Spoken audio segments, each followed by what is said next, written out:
We are experiencing the most challenging moment in history. Is that? That's actually a question. So today we also have an ambiguous, volatile world. There are conflicts in Iran, Gaza, the Ukraine, artificial intelligence, rare earths, organized crime, fentanyl, immigration. I would have to say The Economist deals with this better than anyone else. Let's compare today with the times our grandparents and great-grandparents experienced. The First World War, 20 million deaths. Second World War, 75. The Holocaust, the Gulag, Spanish Civil War, Hiroshima, Korea, Vietnam, totalitarian governments, the atomic bomb, the Cold War. The world today, with all of its problems, appears to be more manageable than in the past. And what if everything were actually an opportunity? The Ukraine has been devastated by war, but apparently it seems to be attracting investment. Taiwan manufactures 90% of the most advanced chips globally. And we're going to talk about the chip war in a bit. Germany. 5 years ago, it did not have an army, but today it does. And it has doubled its defense spending. Ireland is home to the only company manufacturing products with extreme ultraviolet products. I don't even know what that is, but Chris says it's very important. So Chris Miller is here to explain all of this to us. All we know is that without companies, we won't have chips. Without chips, we won't have companies, and we won't have AI. So welcome to yet another version of the other perspective, la otra mirada. So despite everything that's going on today, today is a pretty good day because we are all still here. And that means that what we're doing is important. It's important to us. Victor Hugo said that machines are not what drive the world. Ideas drive the world. And so that is one of the convictions of our organization. This is a space for us to enjoy ourselves, to be entertained, to be provocative, and to ask those difficult questions and to challenge assumptions. And then once we're done with this discussion, hopefully we will leave here with a different perspective, hopefully more optimistic and with the desire to take action. So that is our purpose. We want every one of you to leave here with at least one new idea. And we are here to all discuss the same topic. We are joined today by Mr. Jose Garcia Rumino, the General Secretary of the Presidency, as well as other individuals. Ana Victoria Quintana, the Sub-Secretary of Crime Prevention from Chile. Thank you for joining us, both of you. And there are many other public officials here today. Moreover, we have a keynote speaker, a world-class keynote speaker joining us today, Chris Miller. In addition to Patricia Bullrich, she is a political animal, a senator from Argentina, who is committed to the radical efforts to modernize the state. She is familiar with, as well, with security challenges from the inside. And then we have Daniel Landsberg Rodriguez, an expert in geopolitical risk as well from Northwestern. And it seems as though he is following the example of the Genovese bankers. And then we have Ana Maria Quintana as well. She will be part of this panel. We've already introduced her, the Subsecretary of Crime Prevention, and Richard Cuyumden, who has a long-term perspective with regard to Chile. Como siempre, los argentinos As nos always, we are consideramos joined by unos Adolfo buenos Ibáñez representantes University, a que toman university that todo understands a that in an mejor ever-changing preparación del world, mundo. the Y best además preparation de is saber not to hacer know mejor, more, su it's to modelo know how trata de to imponer think su forma de better. funcionar en Its organizaciones model y en shapes gobierno y individuals ser with ejemplo their para el resto del own mundo. sense of El modelo de inteligencia critical thinking. internacional In sobre todo a lo que time of vale artificial es saber intelligence, we qué know preguntar, that what we qué es el should compromiso de la be learning Argentina is con the su best soberanía. question to Y ask. por primera vez nos acompaña Athena Lab, un And for the centro first time independiente today, de la we are, sociedad for the civil first time in que one tiene of ejercido our como versions, we are supervisión joined by académica Athena Lab. sin Athena Lab estrategia, has this sin a acuerdo, strategic approach. It does focalizado en not operaciones take sides, internacionales, and it focuses on seguridad y international defensa. affairs, Su security, and propósito es que Chile defense. The entienda el purpose of mundo Athena desde Lab fuera is to y allow Chile to distribuir como understand the world parte in which we para live, actuar and so that en we modo can seguro. actually El act mundo cambió accordingly. Now, radicalmente. the name Athena is homage to No the podemos goddess Athena. olvidar a Henry Kissinger, We cannot el forget diplomático Henry más Kissinger, erudito y avisado the de la actual orden. one of the Él most planteó well-renowned que total orden internacional politicians debe of our afrontar times. cambio He temprano always e referred to impacto how precoz tendencias sooner que rather than desafían later civilización, we would have to con la face redefinición the de legitimidad redefinition of como marco legitimacy legislativo y or político deal global. with the significant Cuando este changes in equilibrio the se balance of rompe, power. And when el that mundo balance se of power reorganiza. Su sitio changes, volvió the a ser world uno de sus will campos, suffer. So, donde in una any potencia event, emergente, como Jakarta, here desafía we gobernantes have como Atenas. another example El of conflicto no two se terminó parties en esta challenging each legislatura. other, and Hoy conflict in the Chile end is probablemente es unavoidable. Esparta y Estados And Unidos. maybe perhaps China En los is últimos 7 Spartan años el mundo ha and pasado US por, Athens. suena absurdo quizá, pero podríamos decir por 3 fases. We could say La that primera, Estados Unidos we've gone through compró three una different etapa stages: the autoritaria, bipolar stage unipolar with the al caer del US muro de and Berlín, USSR, and Occidente then the fall of the Berlin ganó, Wall. The Occidente West won, Estados Unidos the lideró. US Y hoy, un mundo en became transición hacia la the reigning leader. multipolaridad. And Estados now Unidos we are es una dealing with minoría, pero el multiple partido está cada vez polars más fragmentado. in the world with an Rusia, increasing level India of y demás fragmentation. imperios son Russia, poderes conectados India, the global. Islamic world, we see different ideas are being pushed Y around. Alemania, And con un here we informe have publicado this hace 15 años German sobre with the amenazas military terroristas. Y en este mundo en transición la escuela uniform, funciona de which manera says a distinta. lot. And Moises Naim has a Trabajó con different nosotros en la perspective. He's actually oportunidad been de dar here with voz y us experiencia at our en previous versions equilibrio, of our seminars, análisis and de he qué tercer refers to how más fácil de hacer. today Lo everything que is eso more significa difficult to gobiernos que attain llegan y and realizan very vacancias easily y lost. en poco And tiempo pierden todo apoyo. Empresas que dominan we un can quickly mercado y no earn conocen support and lose it el just as mercado. quickly.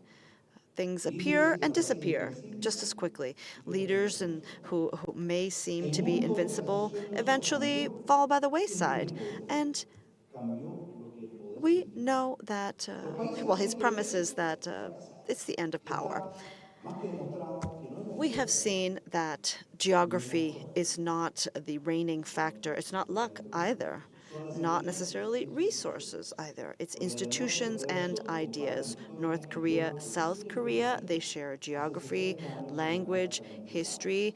60 Hoy years ago, they were una de las practically the same. But as we can see superpotencias today, económicas del South mundo. Korea is one of the most La otra dynamic vive economies globally, probablemente and the en la other oscuridad. side lives literally in the Acemoglu y Robinson dark. creían que So uniendo a los poderes a buen puerto uh, sería Asamogli and como evitar Robinson catastróficas crisis. dedicated their Los time países to write emergentes an han entire book perseverado about this. Why pacientemente do en una countries época fail? llena de altibajos, And porque eligen they el camino refer cerrado y el to compromiso. the economies that Dicen, tend to choose en that mi open región, economy el milagro pasó triumph después de and the others 70 años. fail.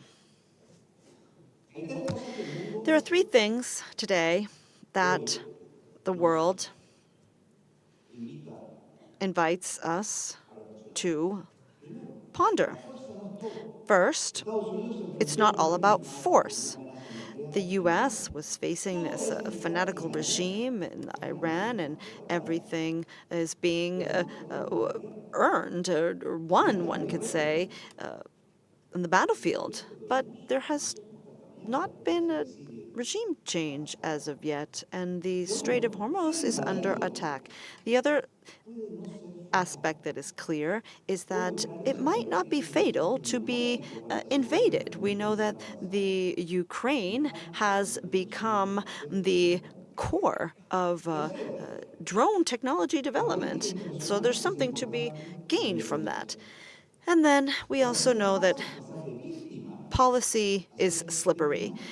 One can easily go from being a victim to a victimizer. And La respuesta, con razón, fue contundente. clearly, Se trata de la sobrevivencia de una nación. we see that Y this establecer nation is ahora trying to el survive Departamento following Avanzado de Defensa a Nacional period de of Naciones being a Unidas, victim. And algo vital para nuestros this is intereses. something vital for all of our Hay otra interests. forma de poder que nos divide There's y another nos type of parte en power that mil, cannot be measured en in terms of influencia, tanks en or reputación y missiles, la but capacidad rather de in atraer terms of influence and the ability to a cuantos attract quieran sentarse a tu mesa.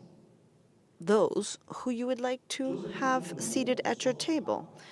Y en el Joseph mundo Mayo called cambiante, this soft especialmente power. fuera de Europa, And in a puede world that ser is más increasingly decisivo que el hard more power. polarized, this Hace could pocas be semanas more el presidente decisive than estuvo hard recibiendo en power. Europa We see that el máximo the, diplomático de the Estados Unidos. king Donde se received conversaron or had a dinner sobre with seguridad. Trump Y no recently, cualquier tipo de and diplomacia lo que logró esa mesa en una noche. that dinner Soft power conversation en was acción. crucial. El Soft soft power power muestra que in no action. necesitas Soft power registros shows that you do not anteriores need an y reuniones army nacionales to have permanentes de gobierno. influences or natural Taiwán no tiene resources to petróleo, have no tiene economic química, power. no tiene Taiwan tierras doesn't raras have con cargas significativas. oil or Tiene lithium or 36.000 rare kilómetros earths. It cuadrados has dentro de las líneas de colindancia 36,000 y 23 square millones de habitantes. kilometers in Y tiene surface otra area. And empresa despite que se all of dice these fabrica weaknesses, one could say, dispositivos that exactos. TSMC No es la manufactures civilización más 90% of avanzada the del most mundo. advanced chips in the world. Chris can confirm that. Sin TSMC Without no habría TSMC, iPhone, we wouldn't no have habría iPhones, inteligencia artificial, we wouldn't have no habría AI, aviones de combate, and we wouldn't y have nada de lo que mueve la jets, industria combat actual. jets. Nothing that Por actually último, drives the modern Taiwán world no or tiene the modern muchos agenda. superpoderosos, pero en We su also territorio know that they don't have a es wealth más of natural musulmán que cualquier resources, gobierno but occidental. in the southern part of the country, Está a fuertemente 45,000 invertido. La inhabitant única empresa que es city capaz de is ofrecer home sorpresas to the sería only litografía ultravioleta extrema, que company significa máquina that para can matar. manufacture the ¿Qué extreme tiene Taiwán y el lithography resto machines. que So, no what tenemos does nosotros? Taiwan have that the rest of us don't? Taiwán de altísima especialización, seguramente. Extremely Instituciones qualified and de highly desarrollo skilled y la human elección de talent. operadores con And instrumentos this más deliberate competitivos, decision to donde no develop dependemos unos a por otros. competitive Esto advantage no es nuevo. without natural resources. Cada Now, vez que this is cambia la nothing new. tecnología, el Every mundo time se technology reorganiza. changes, the world is Gutenberg inventó reorganized. la imprenta en Gutenberg invented the 1850. printing press El in conocimiento the después de ser multiplicado 50s, entre tres y and 14 knowledge, y se expandió por el mundo. written Sin Gutenberg document, was no no habría longer a comunicación privilege for ni the reformas church. So protestantes without y no Gutenberg, habría we probably would not independencia. have had American Todo ese republics conocimiento or the acumulado Protestant encendió la Revolution. mecha And de la this revolución really industrial. was the Hoy driving force vivimos behind the Industrial una cuarta o Revolution. quizás I would una have to quinta say that revolución today we are experiencing the fourth or geníos fifth emprendedores Industrial chinos eran Revolution. los hombres que In conquistaban el mundo, 1932, these were the pero individuals who el were viento building the refiere el world camino. with industrial Hoy, al power, parecer, tenemos todos steel, los concrete, arquitectos but de we las have the new inteligencias. architects of AI Estos today, no building, aparecen shaping mágicamente en the la mesa, world. Mark Elon Musk, Zuckerberg, Mark etc. Zuckerberg, etc., etc. Times, la revista Times The lo resumió con Time una frase. magazine Es el triunfo de la summarized this with the civilización word, sobre la it's the operación. the triumph No es of acaso la silicon única over manera de triunfo de steel. poder.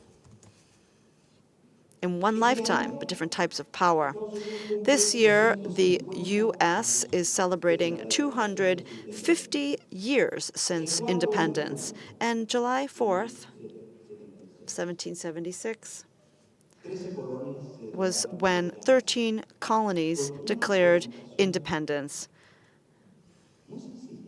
They had pero a nunca single jamás goal, crucial se les goal, dijo que cambió.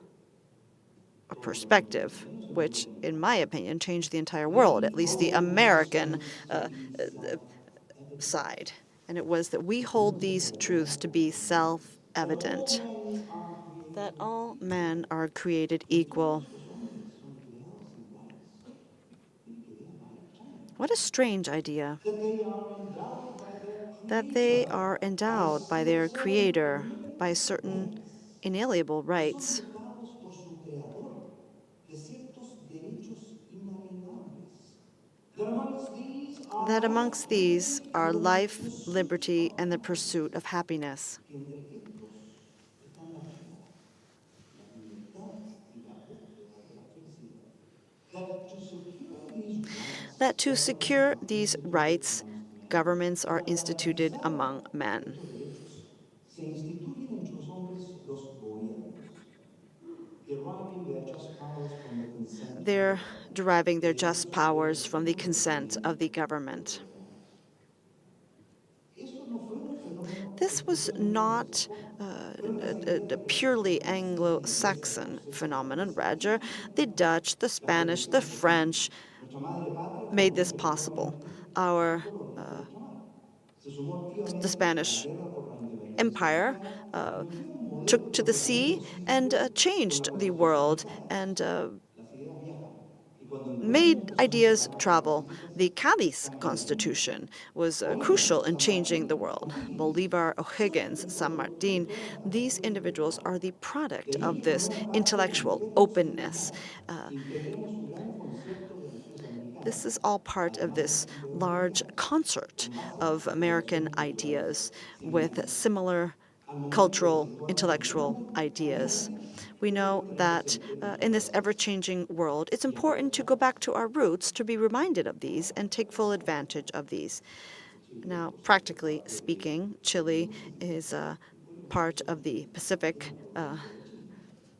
Ocean ¿Qué culture. We could say we are a territorios prosperan de tiny pleno? Chinese Los países que province. prosperan bien parten Countries de that tener prosper, estados in our opinion, políticos have four de things in common. democracia One, representativa, representative democracy, liberal, con liberal, alternancia de poder, with respeto por las changing mayorías y power separación de poderes. forces, with Estados separation libres, of donde la ley powers, se aplica a igual rule para of todos y law, todos son where iguales the ante law la is ley. applied Economía uniformly vigorosa, across the board, ingresos and riqueza que genera then votos that y can atrae generate inversión. wealth and Fundamentalmente attract acerca de la educación, investment. la These are temporalidad y la the justa, ideas that really permitiendo el empowered retorno a la individuals humanidad, and la thus vida a la allowed base. humanity to Una sociedad con leave civil misery sociedad, behind. Also, ciudadanos to have organizados, empowered industrial libre, civil medios society, independientes. organized, Cuando estos free valores fueron citizens, and generados y alineados, media. And when el these país four prospera. pillars are Estas aligned, cuatro the countries unidades no take se off. derrumban solas. But these Cuidado con pillars la do not align redundancia contrasentido. on their own.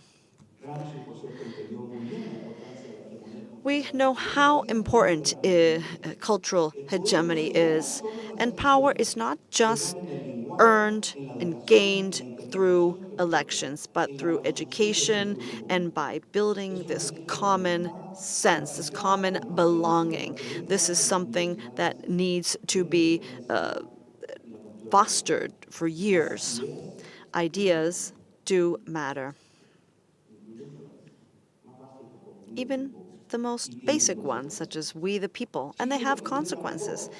En el Chile has 2010 ingresamos experienced a la this in OCDE, el flesh. país In más progreso de la 2010, región. Chile became a member Avanzamos of the ya a la OECD. economía social. Our La pobreza democracy was caía, working, había poverty was procedimientos básicos dropping, y the fortaleza economy was institucional. on the rise, 5 we had presidentes de institutional distintos strength, signos and políticos five y presidents cada from uno la different bandeó political en el colors bicentenario. waved the Y el poder flag estaba together repartido. during our Los bicentennial. debates And refundacionales de Cuba, then Venezuela, we Bolivia y see that the Ecuador Bolivian, inspiradas the en las Venezuelan, the ideas Cuban sociológicas del siglo XXI, provienen de revolutions El Salvador really brought y about conforman el change bloque as well. And pacífico.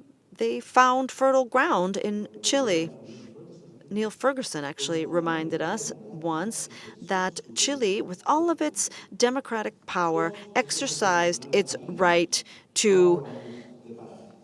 begin this El año mini 2010 revolution. nos colocaba Now, en el escenario mundial Chile en que Chile iba a was exponer. going to Tuvimos que take off. desafiar and change its destiny, but we had to say no to APEC and COP because, as a host hosting these events, as a result of these revolutions. So the question is, what is our vision today? Well, we have our own way of viewing our country. We are lodged between the Andes and the Pacific Ocean, long, thin, housed at the end of the world. Chile is part of Latin America. And but what is Latin America in the end? Is it a supposed oasis of brotherly nations?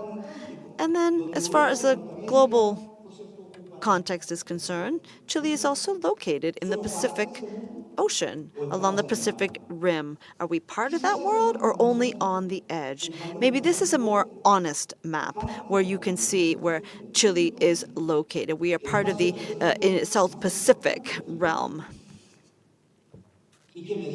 And what about this perspective? It would seem as though we are close to one of the uh, cores of the world. And what if we flip it around? And we see that we are connected to the South Pacific as well as Argentina, and together we control one of the most relevant choke points, the door to Antarctica, where the South Atlantic and South Pacific meet. Are we going to continue to discuss who owns the Magellan Strait? Or what about the Falklands? Or what about Ushuaia? Is that the door to this realm, or is it Puerto Williams? And do we have any notion of the role that the Talcahuano port could play, or our role in the lithium triangle with Bolivia? And the fact that copper is being exported from both sides of the Andes. And why can't Argentine professionals exercise their profession in Chile freely? And how many other states have borders like we do between Chile and Argentina, the Andes? Well, anyhow, we know basically where we stand. We've seen the chessboard, but the question is, what are we going to do with the pieces? Well, let's be positive and focus on the true emergency that we're facing today, which is employment and security. These concepts are the cornerstones of the current caste administration. Now, how can we become a truly developed nation with peace and prosperity at higher levels than what we have today? Well, this equation is the sum of it all. And it's much more than a truly economic perspective. It's about what Chile has the true potential to be. Here you can see the labor productivity levels of OECD countries, and Chile is practically in last place. Now, this is a lithium triangle. We know that this is the core of AI data centers and e-vehicles. This is a tremendous comparative advantage, but it's not just helpful to have it. We need to figure out what to do with it before others decide for us. Now, naturally, this is more than an efficient imperative. This is about justice and dignity, and we need to make sure that we are engaged in all sectors. When we joined the OECD in 2010, we were an aspirational, promising country. And we actually exercised our right to be stupid and became trapped. So now we have this renewed identity. This is driving us forward to leave the mediocre approach behind. But we're not alone in this effort. We know that there are many other positive changes surrounding us. We have Argentina with the intent to be what it was in the past and surpass that. And what we see there is not something to sneeze at. It would seem as though What first we need to do mejores is do indicadores de away supervivencia. with the Segundo, eliminar las trabas autoimpuestas que issues limitan la causing inversión y desincentivan el ahorro. distress in terms Tercero, of recuperar la productividad para salir de la espiral de society la and peaceful sobreexplotación. existence. We need to do away Educación, with this middle innovación, income máquinas de trap proteger as well. y This desarrollo is social. carried out through Cuarto, education rescatar and el conocimiento technology. correcto We para also entender el need mundo to y resolver los problemas transition más to complejos. a different type of economy that Tercero, allows más us prácticas para construir to un mejor país. take full advantage of our Se va a comparative trabajar advantage en la and be solución y more manpower, es competitive. And decir, we also need to manpower. further Para que este develop our grupo de soft and empresarios hard power and podamos sentarnos transform en la this mesa into donde se smart tomen las power decisiones so that we can políticas sit at para the nuestros table buenos with the intereses. bigwigs to truly focus on our interests. Es el mes de paz de Chile. El 21 de mayo de May 1859, Arturo Prat, 21, con un equipo back sabiendo que in no iban a ganar, the defendió 1800s, territorios was when ocupados por Arturo España inglés Prat para won que los a battle. estados no So fueran pisados. May is the Esa ética maritime nacional month in sigue Chile, viva and en paz we y guerra continue económica to y que proyecta los intereses de pay Chile homage hacia to esta frontera. Pratt along the Pacific by looking outward. Tener We cultura also de cohesión en torno a una identidad y aspiración que nos impulsa have a ser una cohesive región latina identity, más and this desarrollada, más drives próspera, us más to be justa more y en paz. prosperous, free, Ernest and to Renan live in dijo en peace. Ernest 1882 Renan in en declaración de su 1882 unidad, said that a nation solidaridad is constituye el a great deal sentimiento of de solidarity sacrificio que se ha made hecho up of y de this aquellos que feeling of todavía esperan sacrifice that has really hacer. made Una us voluntad de seguir y trabajar willing juntos, de definir el to futuro. go at it again. Eso es lo que Chile necesita That's recuperar. the attitude that Chile Para needs tener poder to gain internacional, el back. desenfoque político necesitamos la mejor brújula de equilibrio. We Y esta mañana really tenemos aquí need to a su be par joined el verdadero by mentor key espiritual de nuestro individuals who will país, allow us que to no do this. And conoce today we're aún joined by los Chris propósitos Miller, de Chile. who is here to talk El about chip the war es uno de los chip trabajos war, diplomáticos más which is importantes one del of the momento. most important geopolitical Primero, testimonies of recent times. vamos a escuchar First y of all, preguntar con nuestro ministro de we, Secretaría before de hearing from Relaciones Chris Miller, que nos van a we hacer will hear una breve from aportación. Jose Ministro, Garcia le damos la Ruminot. palabra. Go ahead, Minister.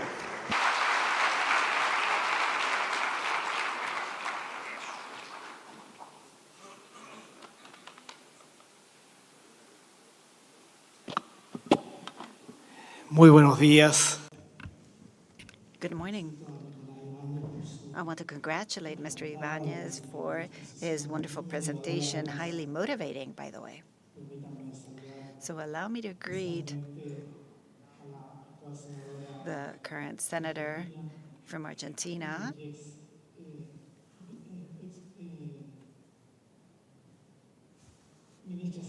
and former Minister of Safety and Security. Thank you for being here with us today in this important group and how significant this is for our country.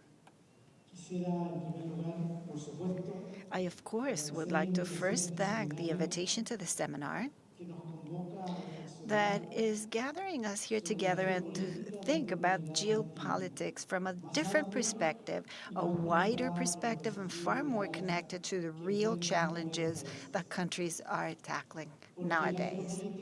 Geopolitics is no more a conversation that is far away from us, and with large groups of countries, it is impacting everybody in the price of energy or power, in employment, the opportunities of investment, and finally, in stability of all of our societies.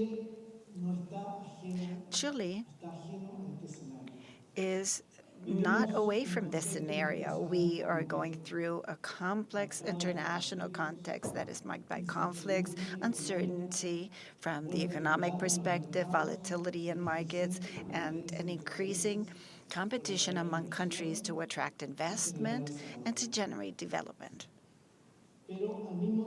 At the same time, though, we are seeing an internal important time where we have citizens that request order, certainties, and specific que solutions, siente incertidumbre económica, that feels that there is an razones de economic empleo uncertainty, is concerned y about temor employment, en su vida and it is cotidiana. also scared about their daily Lo dijo activities. muy bien It was very well Nicolás expressed Ibáñez. by Nicolás Ibáñez. Seguridad, Safety, desarrollo económico economic development, y sentir que todos and to juntos feel lo that podemos lograr. all Ese of us sentido de together can pertenencia, make ese it. sentido, That feeling of eso de belonging, sentirnos that parte of de being un part país of a que hoy nos toca country salir adelante y that otros nos is están hacia atrás. struggling to Frente a esta not be realidad, lagging el behind. gobierno del presidente In José this Antonio Cast, reality, Jose Antonio hablando desde el Cast, primer the día, president, has presented from the very first day la tarea de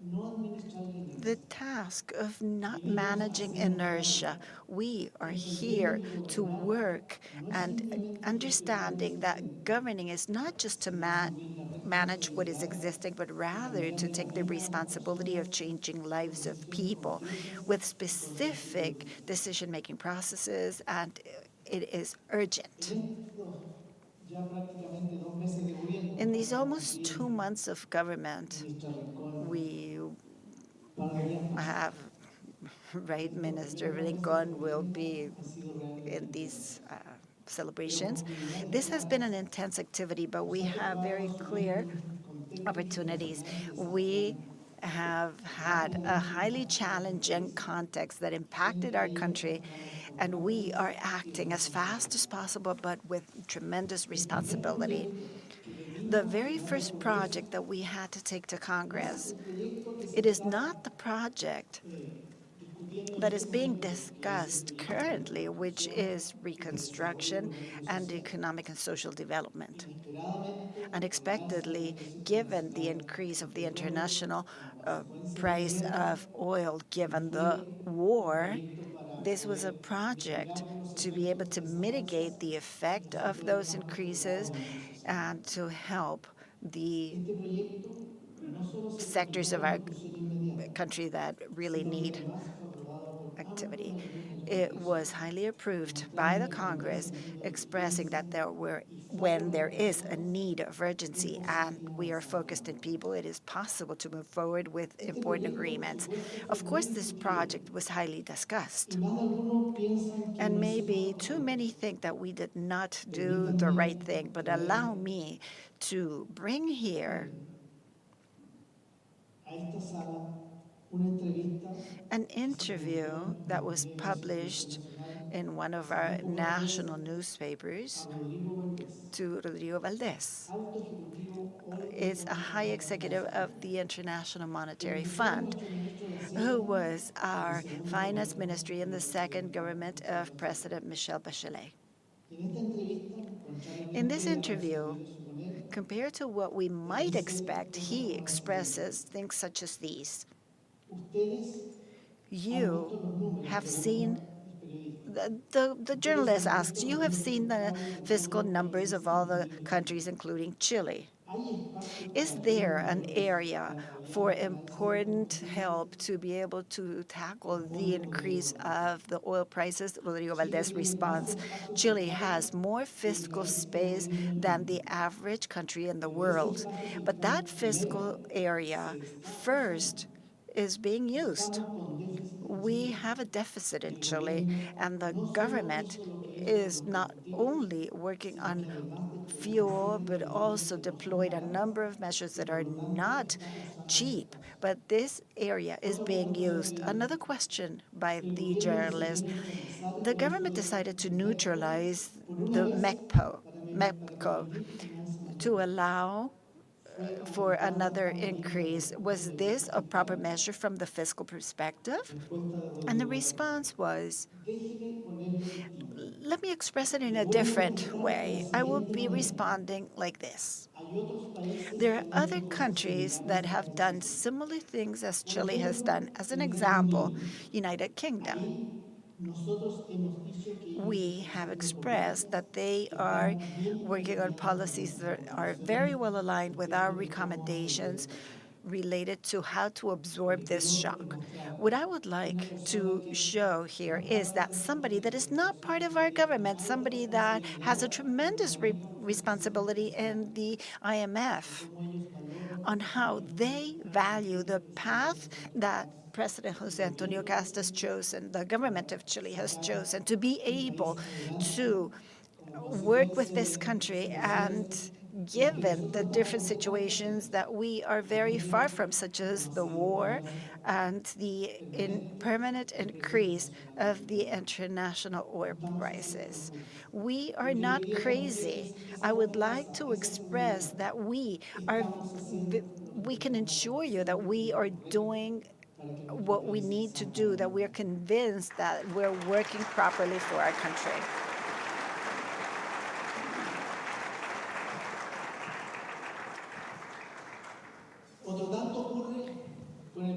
And pretty much the same thing is happening with the project of reconstruction and social and economic development. What are we looking for? We are working for years. We have had 16 years of fiscal deficit. Every year we are accepting different budgets where this is not enough, and it is being financed how? With debt. And this is why our debt today is $155 million. Only in interest on a yearly basis, we're paying $4 billion. We have increased taxes, specifically those for companies, which is the tax for investment and employment. You very well know that I have been working in Congress for more than 36 years. And I do remember where the tax was zero at some point, and we went up to the 10%, 15%, 17%, 20%, 20, 25%, and from 25 to 27%. And what did this mean? Is the country growing more nowadays? We have been growing at a 2% every year. And look at the numbers that we heard of yesterday. March, a month that usually has tremendous economic activity. The numbers expressed that we had decreased a 0.1 and a 0.3 in what we have throughout the year.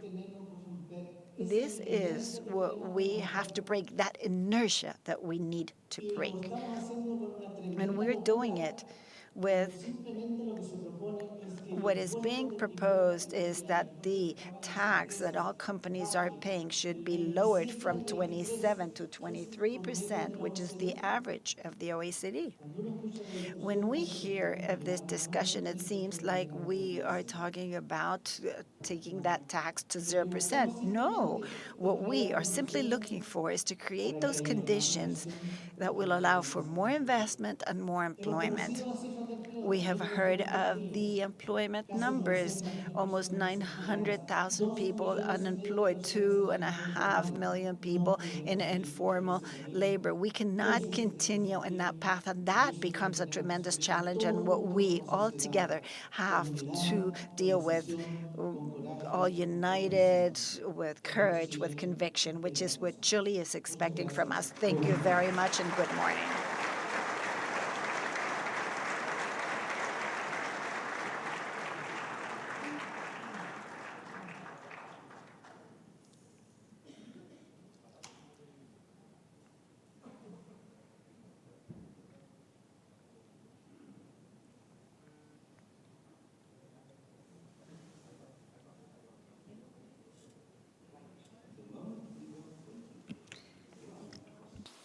Chris, the floor is yours.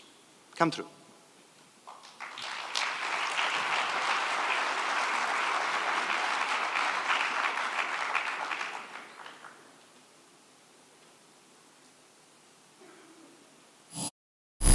Eres un error en la la historia de América Latina, Milei. Un error fatal. Monitoring Venezuelan President Nicolas Maduro's every Y move. es la seguridad de que contamos con los Estados Unidos para avanzar en una ruta donde se haga respetar la soberanía nacional, la libertad, la democracia y la justicia. Yo no promovería la relación con comunistas, ni con Cuba, ni con Venezuela, ni con Corea del Norte, ni con Nicaragua. Patrulla Fronteriza dijo que sus agentes detuvieron a 41 pandilleros del Tren de Aragua. Váyase, por favor, váyase a su país, devuélvase. Y el presidente Nayib Bukele Controla parte de las rutas de cocaína en Ecuador. Estados Unidos vuelve a bloquear el avance de la inteligencia artificial en China. Las ventas de los chips de inteligencia artificial de Nvidia han quedado totalmente paralizadas. And bringing them down very fast. Earlier today, CENTCOM shared the news that 3 U.S. iraníes, los misiles tierra-aire y los objetivos de mando y control del régimen iraní.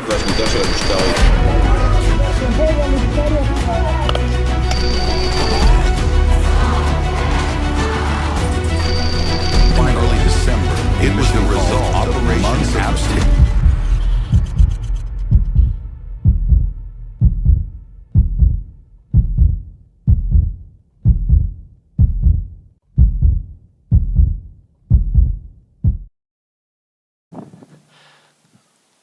Well, thank you, Nicolas, for the invitation to join you all today.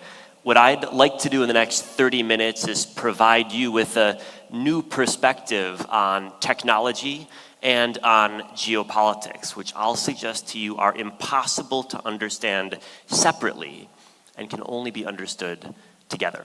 And the reason is simple. If you want to devise an advanced artificial intelligence system today, a system like ChatGPT, the only way to do it, the only way to train advanced AI systems, the only way to deploy them at scale is to harness together extraordinary volumes of computing power. If you look at the most advanced artificial intelligence systems over time, since the concept of AI was first invented over 70 years ago, what you find is that the key driver of improvements in AI systems, the primary reason why AI is getting better, is because we're harnessing more computing power to develop AI systems. And not just by small increments, by extraordinary large increments. Every couple of years we use an order of magnitude more computing power to train bigger and bigger AI systems. Today, the most advanced systems that are deployed in chatbots like ChatGPT or Anthropic's Claude are trained on all of the text on the internet. And this trend is only continuing, with more and more data being used to build AI systems and more computing power required to do so. If you look at the drivers of improvements in AI, you'll certainly recognize the importance of better algorithms, of brilliant computer scientists, and of all of the programmers working at the world's leading AI firms. But the academics who have tried to ascertain what share of AI progress is driven by algorithms versus what share is driven by computing power have found that by far the driving force of AI progress is the harnessing together of more computing capabilities, stringing together better chips in larger and larger data centers. This has been the most important driver of progress in artificial intelligence.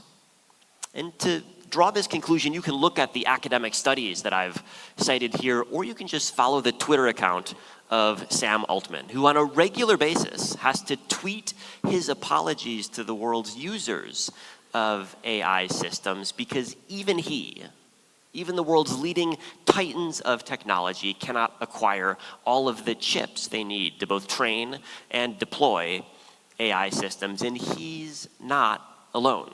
Whether it's Elon Musk or whether it's Mark Zuckerberg, all of the world's tech CEOs are racing, struggling to get their hands on larger and larger volumes of computing power because they believe, all of them, every single one, that if they want to win the AI race, develop better AI products, serve them to billions of people around the world, they'll need an extraordinary volume of chips.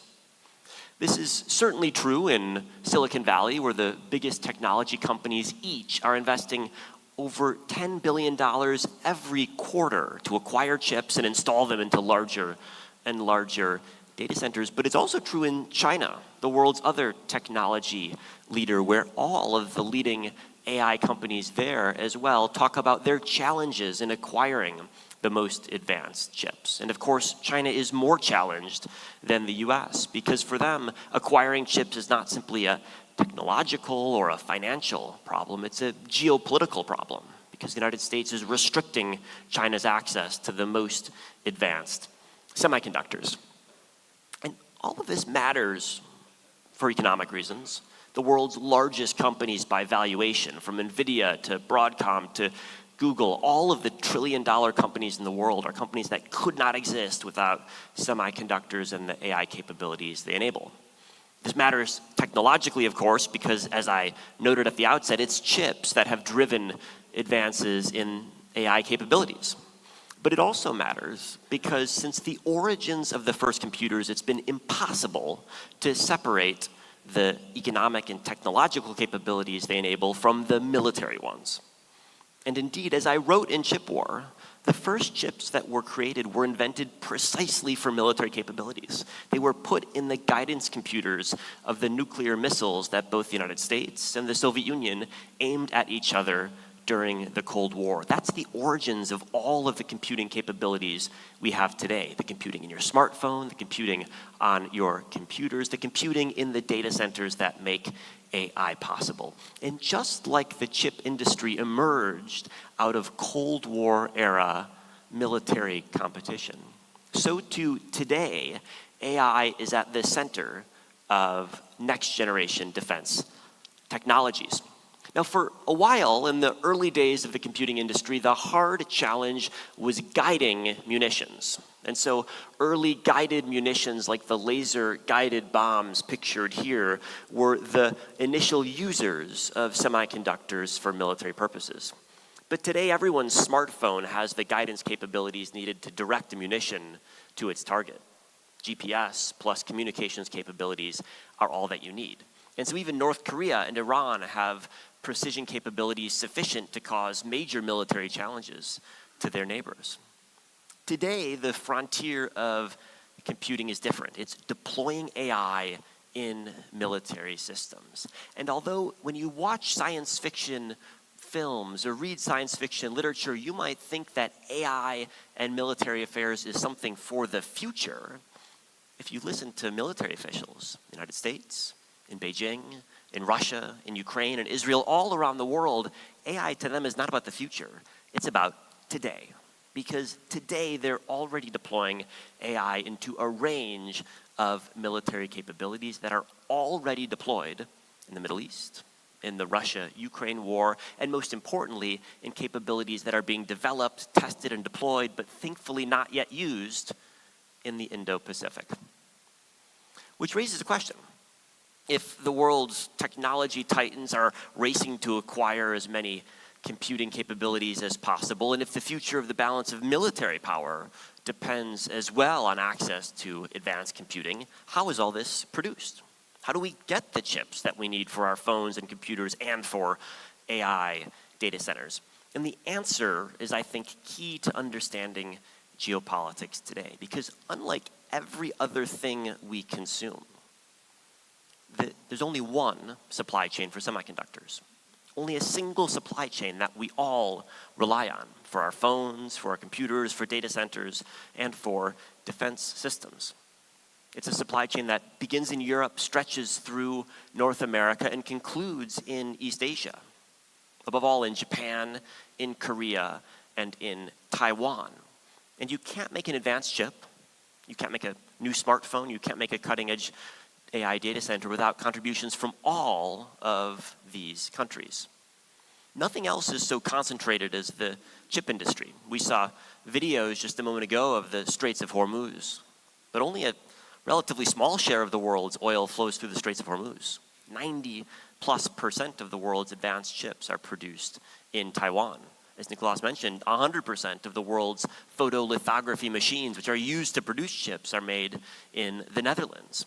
And so what I'd like to argue to you is that you can't understand international politics today without making sense of this supply chain, the most complex, the most global supply chain of any that we have. And so if you're someone who hears the word supply chain and falls asleep, or hears the word supply chain and takes out your phone and starts looking at Instagram, give me 1 minute of your time to illustrate how the AI semiconductor supply chain works, because without this chart, you can't make sense of international politics. So what does it take to make an advanced semiconductor? Well, first you need ultra-specialized software called electronic design automation, EDA software, which lays out what a chip should look like. And that might sound like a simple task, but remember, inside of your smartphone, if you pop it open and look at the primary processor inside, there's a chip with 10 or 20 billion little transistors carved into it. Little transistors that flip on and off, creating a 1 or a 0, all of the computing that undergirds all of your phone calls, your text messages, the photos saved on your phone, all of your Instagram likes. And laying out 10 or 20 billion transistors so they all work properly, creating all of the capabilities of a device like your phone, that is no simple task. There are just 3 companies in the world that make the most advanced software to design a chip. Without them, you can't design an advanced chip, and they're all based in the United States. Then turn to the intellectual property required to make an advanced semiconductor. Well, here too, there's extraordinary concentration. Just 2 regions, the United States and the UK, produce almost all of the critical intellectual property that's used in designing semiconductors. Extraordinary concentration here, too. Then look at the production of the silicon wafers themselves, ultra-purified silicon. Most of it comes from Japan. And when you dig deeper into the types of materials that are used in advanced semiconductors, you find that the Japanese play a central, irreplaceable role. And the reason is simple. To make an advanced chip, you need materials that are purified to an extraordinary degree. And the reason is that if you misplace at times a single atom, you can cause your chip to malfunction.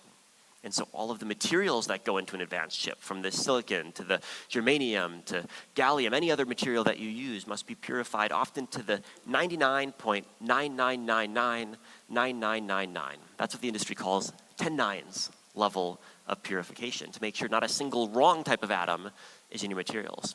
That is a very difficult thing to do, and Japanese firms play an absolutely irreplaceable role. Then you get to the tools that are used to make chips. If you want to lay out 10 billion or 20 billion transistors on a piece of silicon the size of a fingernail, these transistors must be very, very small. They're manufactured at the nanometer scale. That's billionths of a meter. So small that they're even smaller than the size of a virus. And yet your phone, your computers, all of the telecoms network depends on this microscopic manufacturing capability. And there are just 5 companies in the world that produce the ultra-advanced tools needed to manufacture at this scale. And to make an advanced chip, you need tools from all of them. 3 based in the United States, 1 in Japan, and the final one, ASML, in the Netherlands. So here too, extraordinary concentration. You must acquire each of these 5 tools to make an advanced chip. And then you begin the manufacturing process, which depending on the type of chip can also be extraordinarily concentrated. Memory chips mostly produced in South Korea, and as I mentioned, almost all of the world's advanced processor chips, including the processors that enable AI, coming from Taiwan. You'll see in this chart that there's not a single country, a single region that is self-sufficient. No one even comes close. And so when I hear political leaders from Europe to the United States, from China to other countries talk about self-sufficiency, I think they're dreaming. No one is close to self-sufficiency. No one will be close to self-sufficiency for a very long time. But the other key takeaway from this chart is equally important. The world's manufacturing superpower, the workshop of the world, the country that can produce almost anything at a high quality and low price, plays a tiny, almost microscopic role in the chip industry.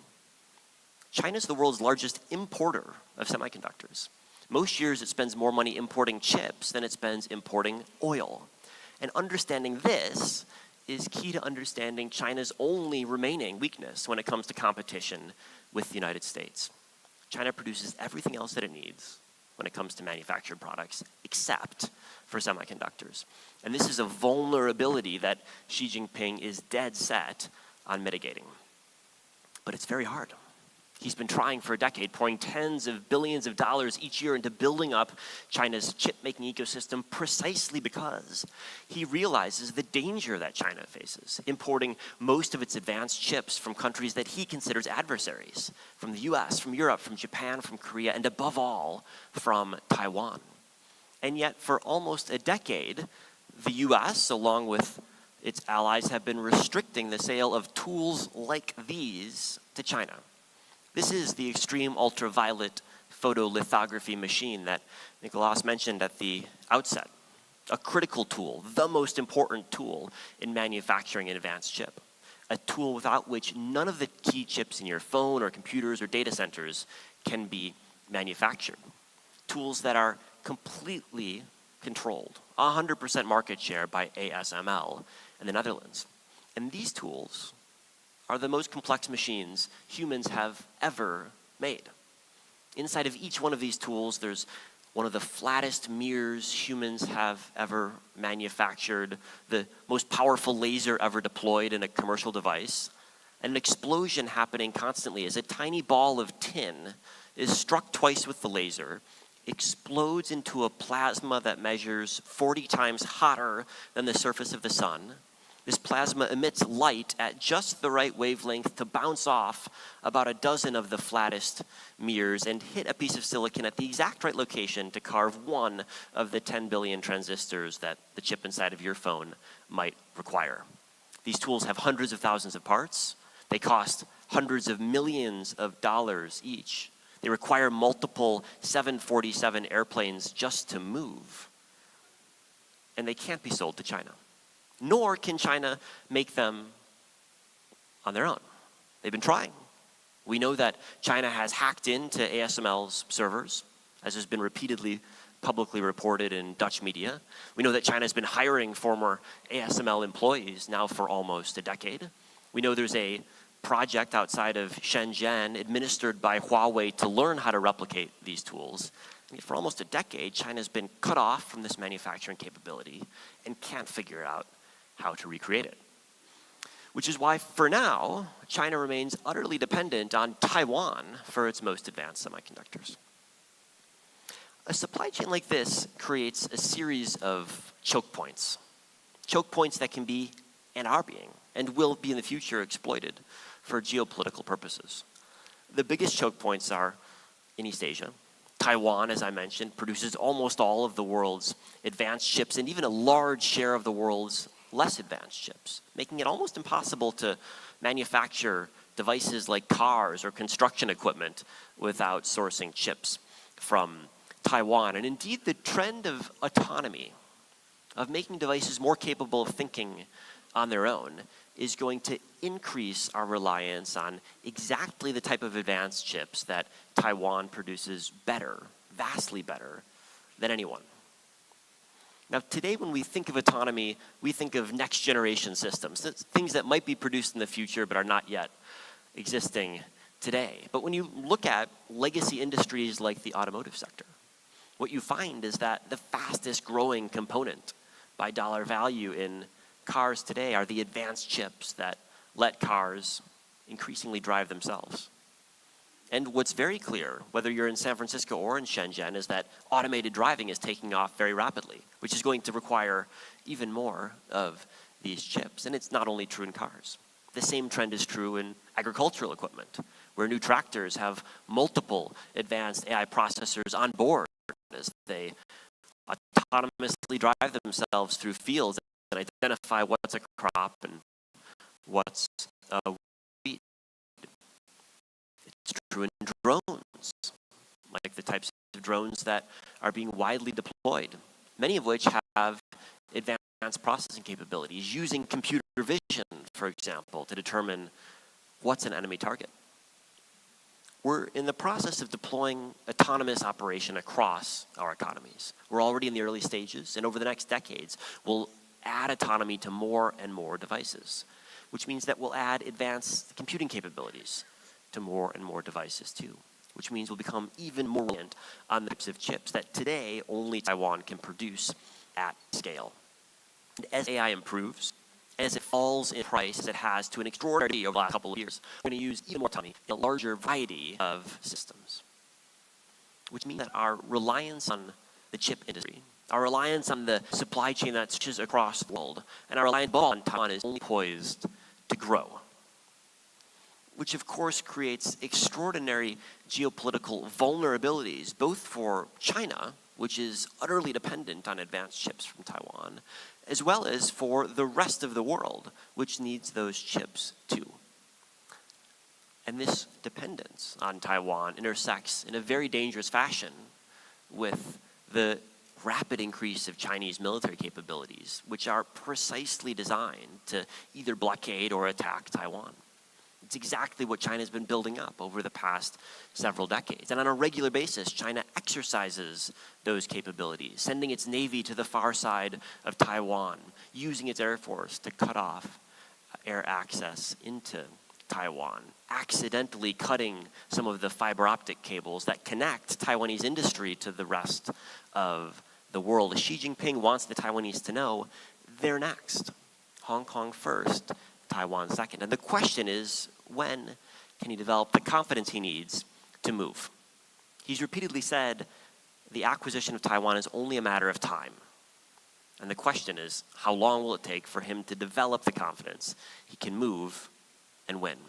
And that matters for AI chips, because Taiwan is the world's critical producer of them, but it really matters for almost every type of chip, because Taiwan is not only the most important producer of the semiconductors that enable AI, it's also a critical, large-scale producer of the simpler chips that are in almost every device. And what we find, the key trend with regards to autonomous systems, is that when you add autonomy to a device, you not only need better processors to run the AI system, you need more simpler chips around it.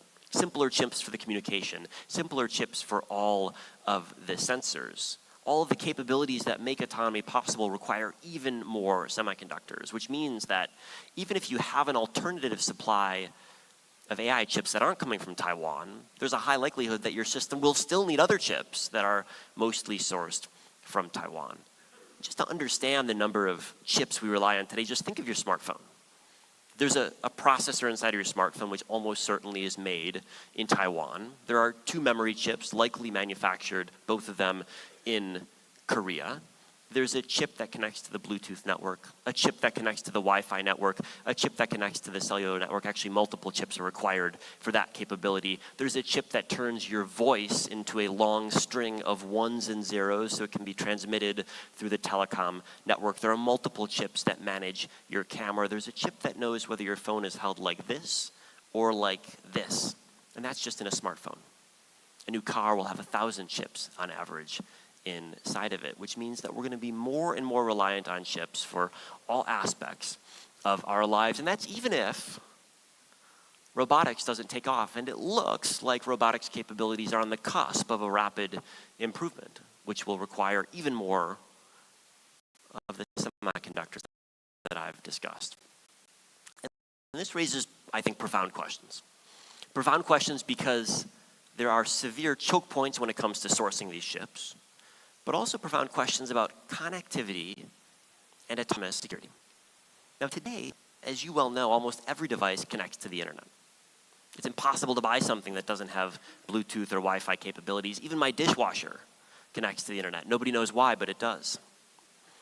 Industrial equipment must connect to the internet because factory owners want it to be remotely accessible, as well as autonomously operating.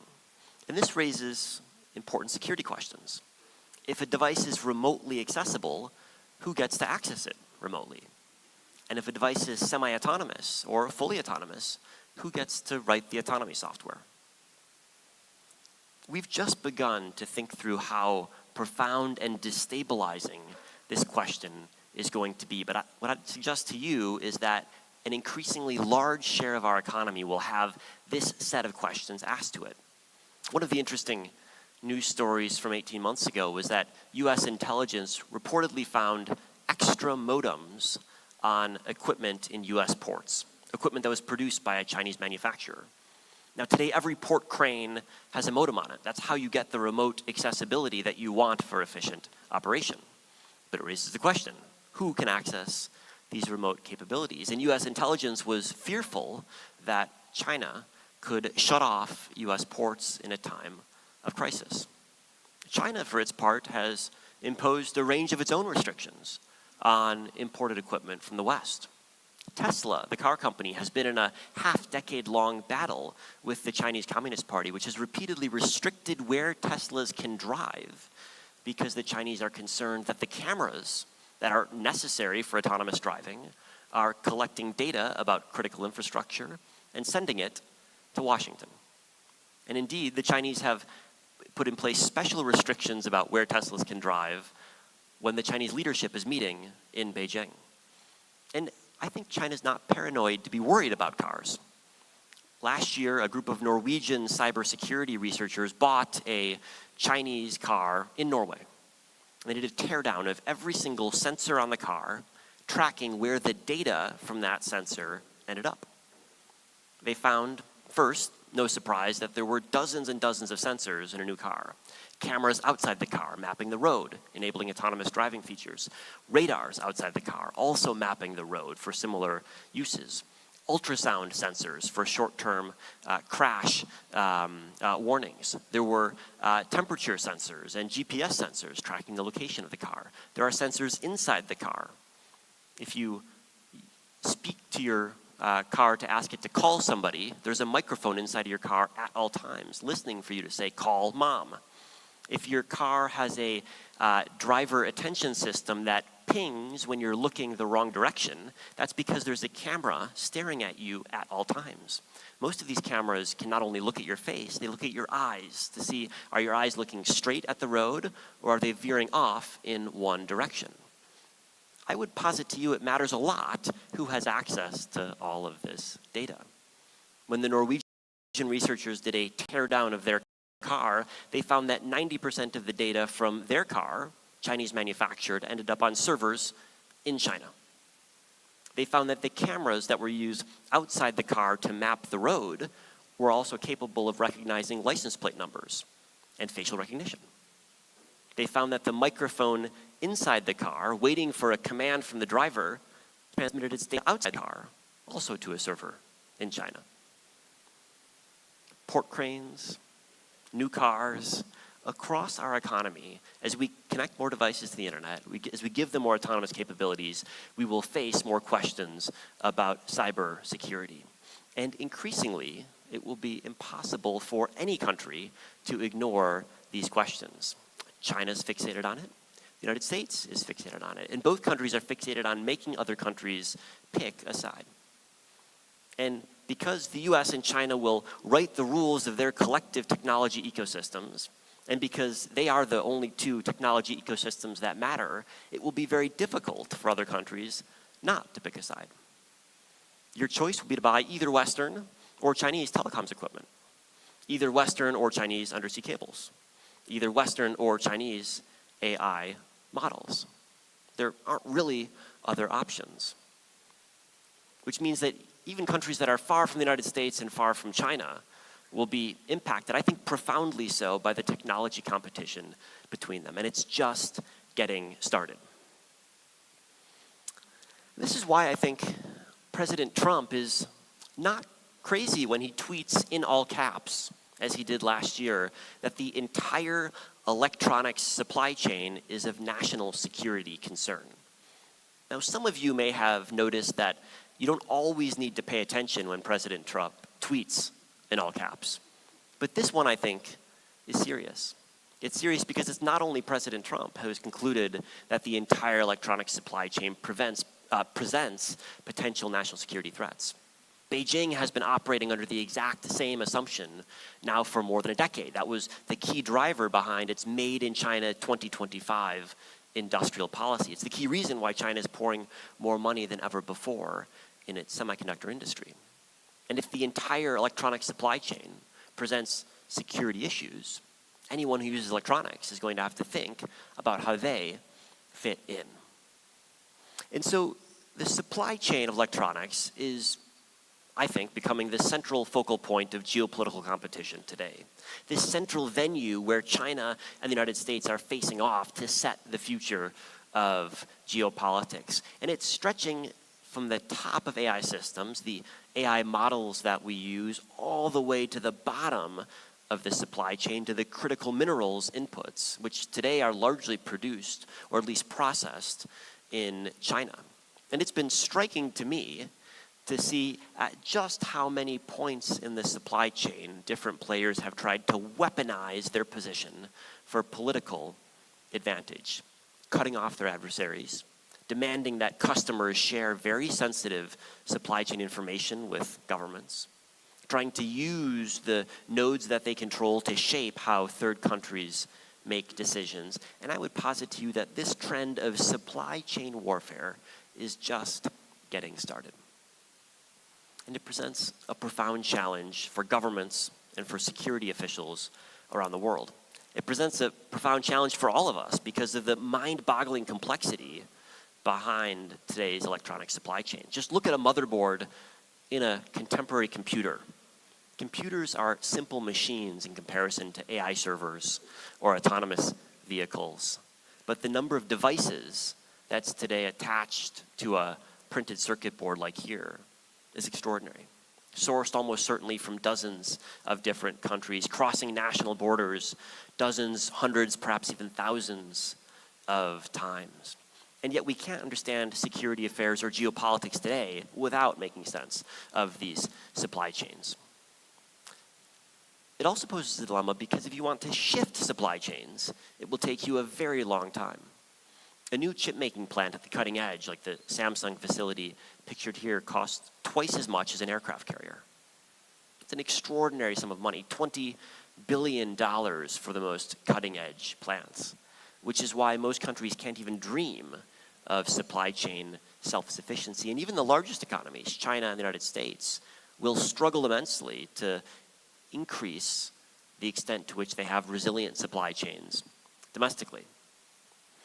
But I think what's striking is the extent to which, although Western leaders, from the European Commission to Japan, from South Korea to the United States, have talked about de-risking, reducing their reliance on other countries, China's actually had a lot of success in this sphere.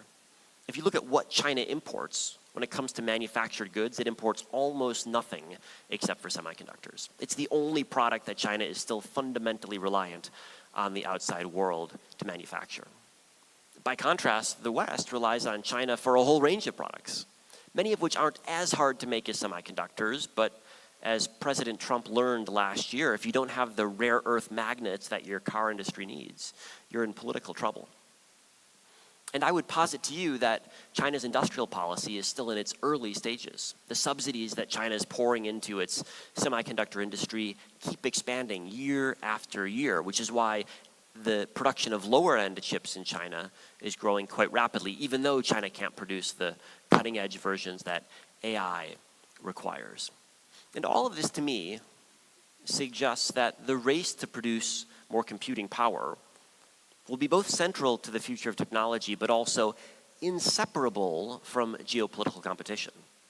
And because the world's militaries are betting on AI to improve their intelligence collection, to increase the speed of their targeting, and to enable systems to make decisions on their own, the race to produce more computing power will in turn shape the balance of military power. When I talk about the chip war, it's not just a battle for the largest markets or a race to produce the most advanced technology. It's a competition that already is redefining the geopolitical map, with profound implications for China and the United States, potentially catastrophic implications for Taiwan, but huge implications for the rest of the world too. Implications that most people have yet to grasp, but as we collectively rely more and more on autonomous systems, as we rely increasingly on devices that are connected and networked together, the questions that the chip war poses will be inevitable for every country. And so as we think about the future of the geopolitical landscape, as we look at conflicts already raging around the world, I think we must put computing and technology at the center of our analysis.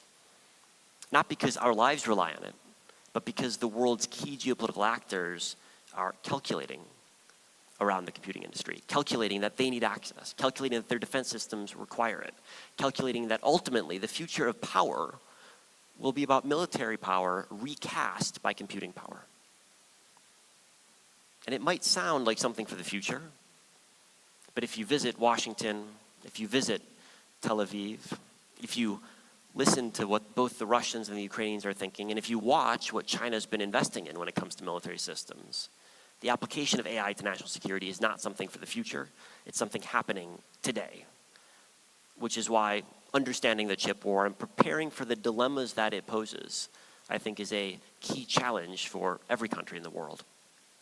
Thank you very much for having me.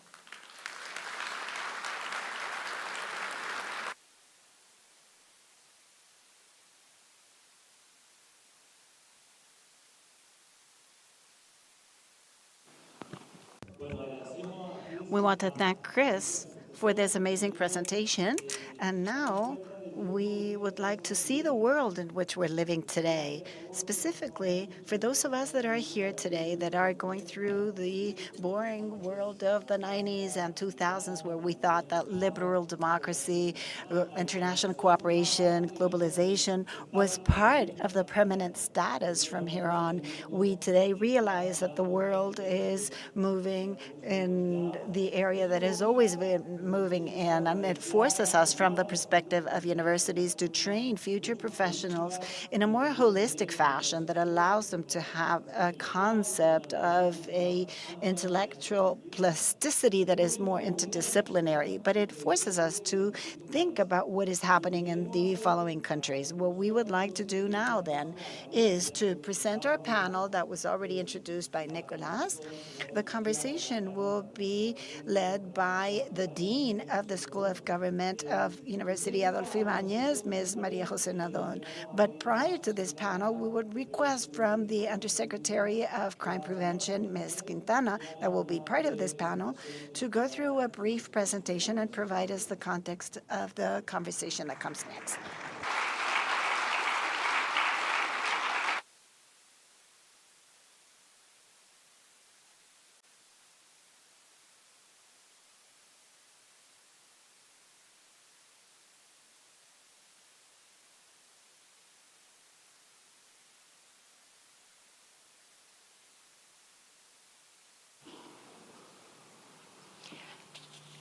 Buenos días.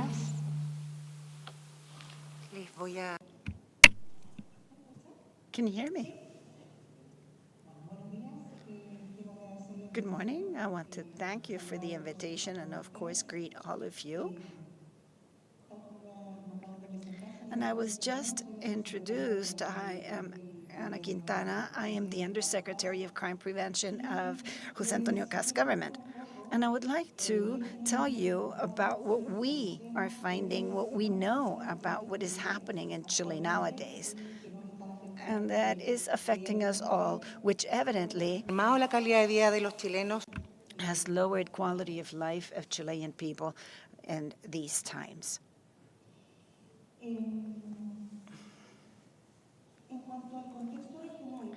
With regard to the regional context that we are dealing with, what we know from the academia and the information provided by the communication means and from the practical reality that we're going through, Latin America is going through a structural transformation of the safety scenario. It is not only about more crime, but it is a type of crime that is completely different, far more organized, is transnational, and it is also adaptable, meaning that it is adapting to different scenarios, and it is adapting again by what is needed. For example, the use of technology, as we have heard throughout this morning. We have around a third of the homicides at world level, even though it represents less than 10% of the global population. It is a highly significant proportion, and the violence is related to criminal organization. We also have to keep in mind that even though in Chile there has been an increase of the different criminal organizations and organized crime, not everything that we're seeing today and not what we see in the news is organized crime. Likewise, it is not only drug trafficking becomes crime, organized crime. There are other types of markets nowadays. As example, smuggling, which is also organized crime. And within this, we find situations that could be not seen as something tremendous, which is illegal trade. What I was expressing is that this is not just a marginal phenomena. It is a structural dynamic that is related to illicit market controls, to territorial discussions, and of course, the capability of criminal organizations that are operating as entrepreneurs. And it has an international reach. This is the regional context in which Chile is dealing with the decision-making process today.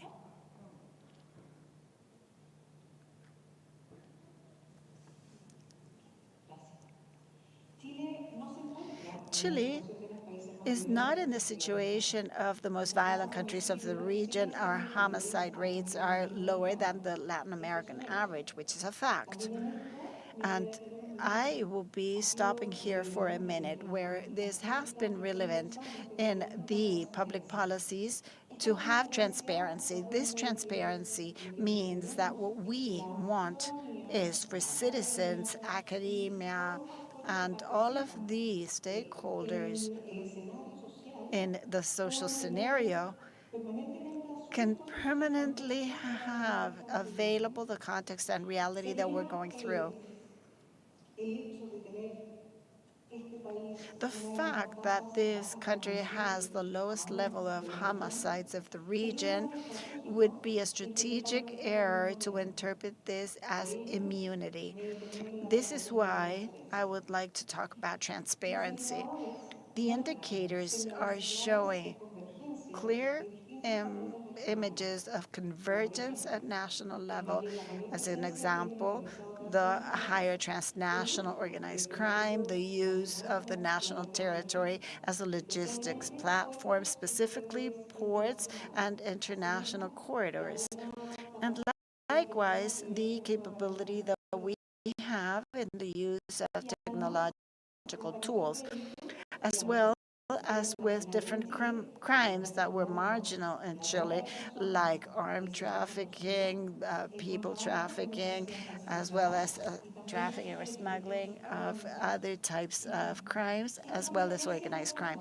This convergence is not just a specific situation. It is related to geopolitical activities, the illicit paths, and the high capacity of adaptation to criminal networks that are operating in our country, as well as the national or regional scale.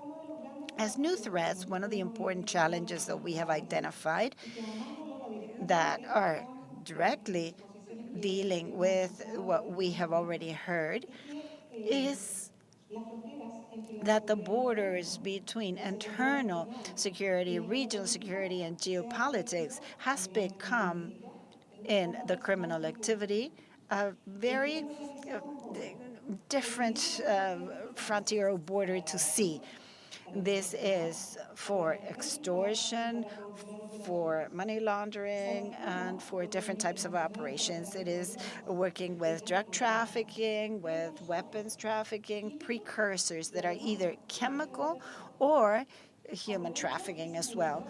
It is taking also in consideration the human activity. There is even a phenomena that traditionally were analyzed separately, such as terrorism at international level, organized crime, or cyber attacks are showing nowadays different areas of conversion, especially where we have the illicit funds and the technological platforms. This is a fully geopolitical conversation. It is a conversation that affects Chile as well as our region.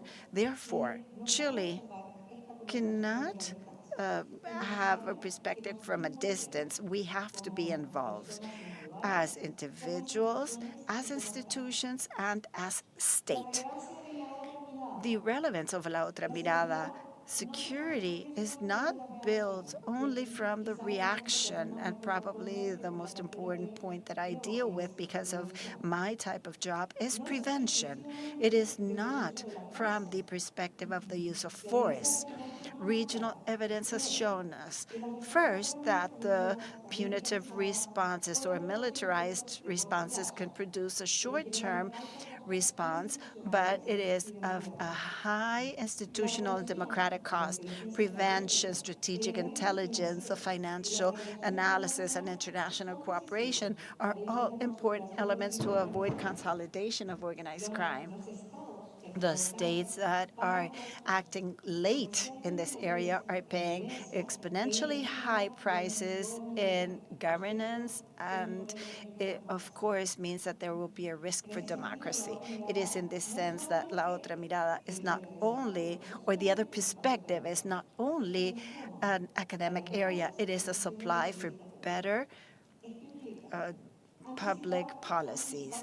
And it means that we need to be anticipating in these activities instead of just reacting, to integrate public security, foreign policies, social development, and technology. We have to listen to the academic world and the strategic thought areas.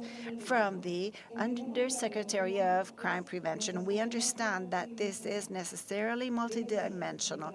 It has to be social and territorial. It has to be the situational prevention. There has to be a need for financial intelligence as well as international and regional cooperation. And there is a need for articulation with local governments, private sector, and academia. The Latin American experience is clear: when the state loses its preventive capability, organized crime fills that space. It creates a parallel governance and normalizes violence. Chile is still on time to close these gaps, but it is not a permanent window, and crime organizes very fast and advances very fast. To take this opportunity of the window needs a political will which has permanently be expressed by President Kast's government. It also requires an evidence. It requires institutional cooperation. It requires a strategic thought as promoted in the seminar here today. This is why the Public Security Ministry is creating the Public Security Strategy until 2030, called the Security Plan in Emergency Times, with the following pillars. First, to tackle organized crime and terrorism, where we have a strategy that is fundamentally related to identification and de-articulation of violent criminal organizations. The focused program with the different departments and the national strategy against terrorism, and to an initiative for organized crime through the maritime means. There's also another pillar, which is the territorial recovery. We have focused ourselves in this area, and we will continue with recovering public spaces and all of the elements that we see in the private and public areas, as well as the control of critical neighborhoods. And I am talking about the presence not only of police forces, but the authorities and the state have to be participating in different areas where this presence has been shut down to and where we want to recover. Another pillar is the criminal analysis, including the incorporation of artificial intelligence in the criminal analysis, the implementation of a criminal analysis department, the increase of the capacities of the police, and the use of artificial intelligence in the integration of different technological mechanisms for information, which is currently called CITIA. Another area is the comprehensive crime prevention.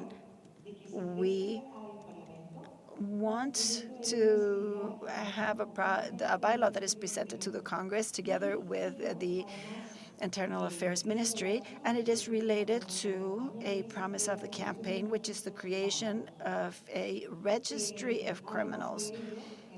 A part of this, in terms of prevention, we are strongly focused in prevention and persecution of financial crimes.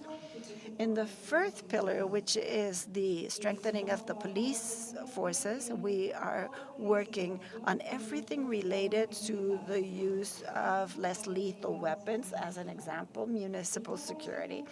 The strengthening of Carabineros, the Chilean police force, as well as the detective department, as we believe that this is not only to provide more resources or eventually more forces at staff level, which we believe is relevant. It is part of the institutional presence on the streets of the country. We believe that strengthening or the moral strengthening of the police is important so that they can understand that the state is linked to the decision-making process, and it is very important to have them see that the work is done through the incentive or the existence of this incentive from the state. In addition to that, with regard to police reinforcement activities, we are also committed to improving and modernizing the police facilities while strengthening institutional capacity at the investigative level. We also aim to tackle, with a great deal of commitment, our citizens' fear by detecting and decreasing car theft, cell phone theft,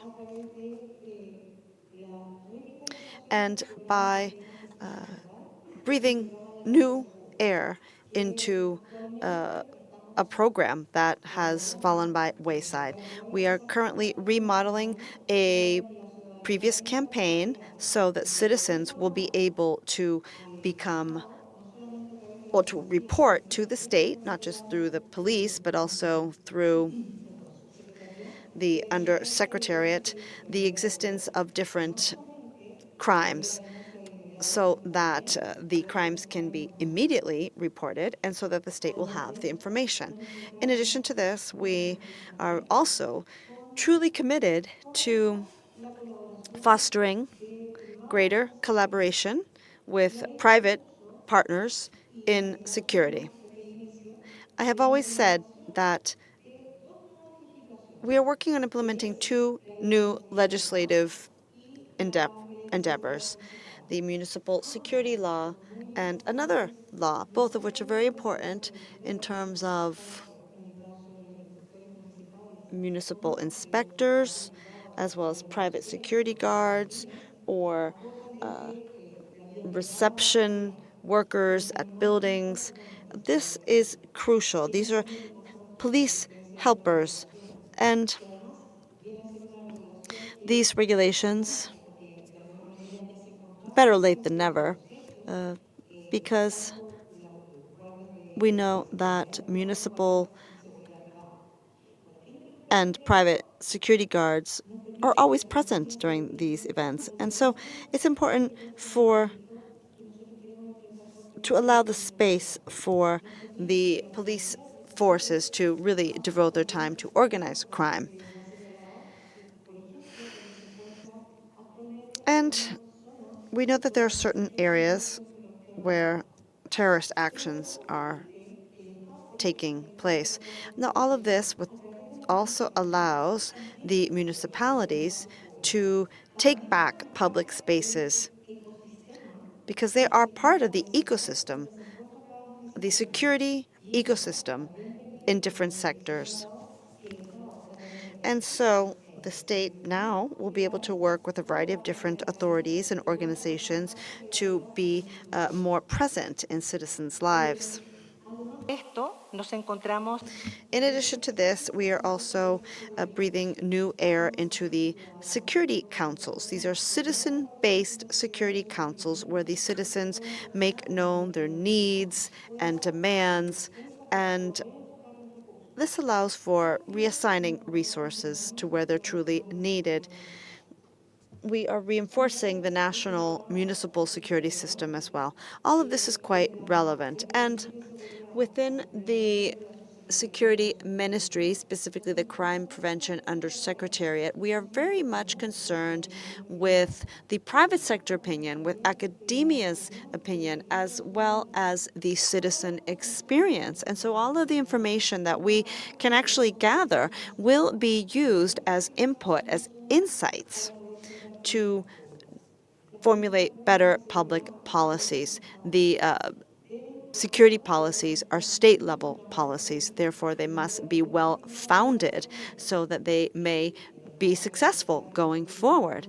And when policies are not so successful, it's important to reassign resources for improvement.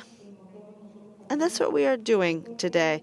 We are working on this quite diligently. So in conclusion, I would like to mention that when the state loses preventative capacity, organized crime takes over. It gains more room.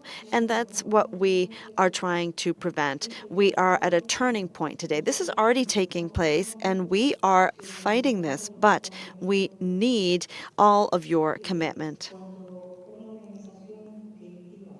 When a criminal organization realizes that there's a power void, it will take over that space to the detriment of the state. And this often has an impact and involves children and young people. So Chile still has time to close this gap, and this window of opportunity will not be open forever. Therefore, now is when we need to act. And security is not just a police-related issue. Rather, it's a state-level strategic concern, and it's crucially linked to democracy. It's fundamentally linked as well to respecting the rule of law, as well as to development. And it's also related to our role in the international arena. And opportunities such as this today, where we see public policy, geopolitical experts, academia, and others meet, is a crucial opportunity to refer to these aspects so that we may have a preventative, sustainable approach going forward. I would like to thank Athena Lab, the Adolfo Ibáñez University, and everyone who has joined us here today. And first of all, thank you for the invitation, and thank you for listening to me.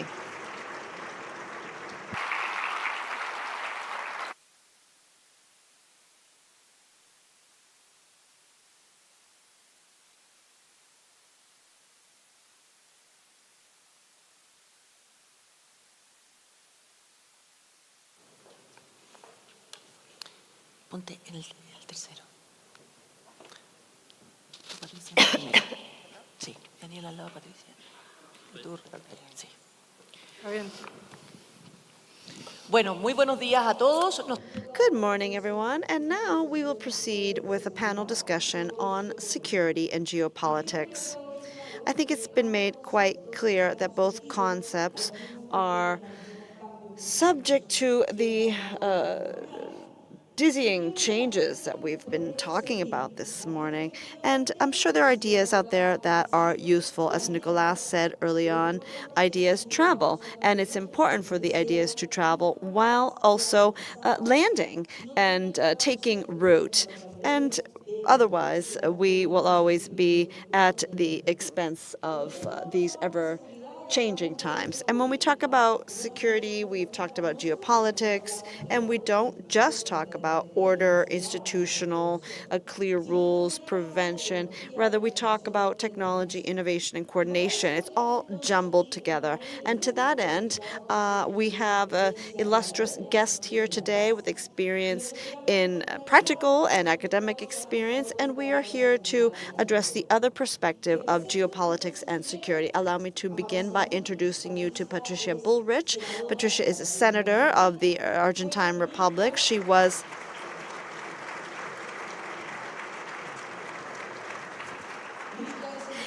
Minister of Security during two periods, and without a doubt, she is a very relevant political leader in Argentina today.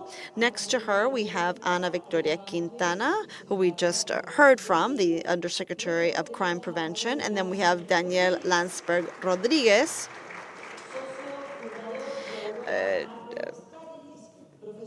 partner and founder of Aurora Market Strategies and a professor at Northwestern in the U.S.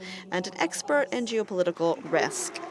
Then we have Richard Koyumejan, the executive VP of Athena Lab, as well as a councilman for Las Condes. So now let us begin as follows. We will hear some initial perspectives, 5 minutes from each panelist based on their experience and their vision, and then this will be followed by a discussion. So let's begin with you, Patricia. You can either speak from your seat or from the podium, and please let us know what your perspective is based on your wealth of experience and primarily from the Argentine perspective. Thank you. Thank you to the Adolfo Ibáñez University. Thank you to Athena Lab, to Nicolas, and to all the organizers for allowing me to speak with you today in Chile. First of all, I would like to begin by linking this to what the previous speaker said in terms of war, what war really means. I think we, in the realm of security, are constantly fighting a war without the marches and the waving flags. It's not a war that has a beginning or an end. It's an underground, one could say, war that does not abide by traditional warfare. Rather, it's a informal, illegal war waged by individuals who employ any type of technology. Now, I only have 5 minutes, so I would like to focus on a specific experience that we had in Argentina. And it's about how drug traffickers really penetrated the country and how any type of criminal organization penetrated our country, because we know that criminal organizations have different purposes and different goals. It really depends on the market trend and where they think that they can be more successful and make more money. That's what they focus on. So we, in December 2023, started working with the administration and decided to focus on a phenomenon, a 25-year-old phenomenon in Argentina, and that was disorder. Law was just a decorative component. We had our penal code, our criminal code, our constitution, but law was not officially, tangibly enforced. I'm sure many of you have traveled often to Buenos Aires, and you know that this is a city that has been taken over. Every single day there were protests, there were camps that would crop up and where certain individuals would just take over. And this created a brutal situation in the city between individuals who wanted to go to work, to carry out their daily activities and business, and these other individuals were invading public space. This also created a situation in which the state was there, but the state wasn't doing anything. And so citizens were increasingly more furious. And we said, okay, let's do away with this. And every time in the past that we said this, we were told that we were crazy, and it was accepted that this situation was just part of the landscape, and we just had to put up with them. And we said, no, that's not going to be the case. We're going to define a protocol that's clear and concise, and we are going to make the protesters walk on the sidewalks and allow the streets to be used for what they're for cars and vehicles. And everyone said, this won't happen. There's no coexistence. But actually, 20 days later, there was a huge protest, a march. And we applied our protocol. We got all the marchers and walkers and protesters to go onto the sidewalks. We did this using the security forces, public security forces, and people for the first time ever realized that we were switching it up. In the past, the security forces were just observing this lack of order, but with this change, they were creating order, and they were leading people away from this absolute disorder. So we replaced disorder with order, and that was in keeping with a clear decision that had a significant impact on society that thought it was impossible. So every day, when people now go to downtown Buenos Aires, but really this happens everywhere throughout the country, people simply cannot believe that we did away with all these protests. There were 10,000 a year, on average 3 a day, and this was the first point that I wanted to make. We replaced disorder with order, and then we also had to tackle a major issue, and that was that the drug traffickers had taken over cities. Rosario was just overrun with drug traffickers. That is where 83% of the Argentine drugs are what's where they leave the country. I'm not going to pair Argentina with Paraguay, Brazil, or Bolivia, but still, Rosario is the epicenter of this drug exports. This is a beautiful city. It's a very strong city with large industries, and it had been 20 years ago, the control was by organized crime. And of course, we have to allow the young people to do what they need to do. It is their experience. We will not be working in certain neighborhoods. And why do I believe it is important in this case for a political strategic decision-making process? Because the idea is that the previous minister has said, forget about it, Rosario is lost, and that is how we went through a transition. We would have nobody involved, do not commit the federal government, allow for the Santa Fe province deal on their own, and you have nothing to do in that area. And that policy of I manage the conflict, but I do not resolve it.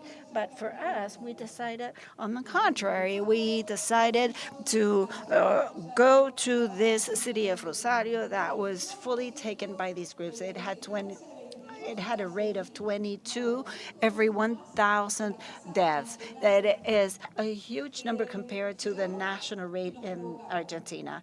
And we got there and we were provoked. There was one night with 4 deaths. A young person that was that was an Uber driver, an 18-year-old kid that was in a gas station, a lady that was working in a kiosk, and another one that was working in other areas.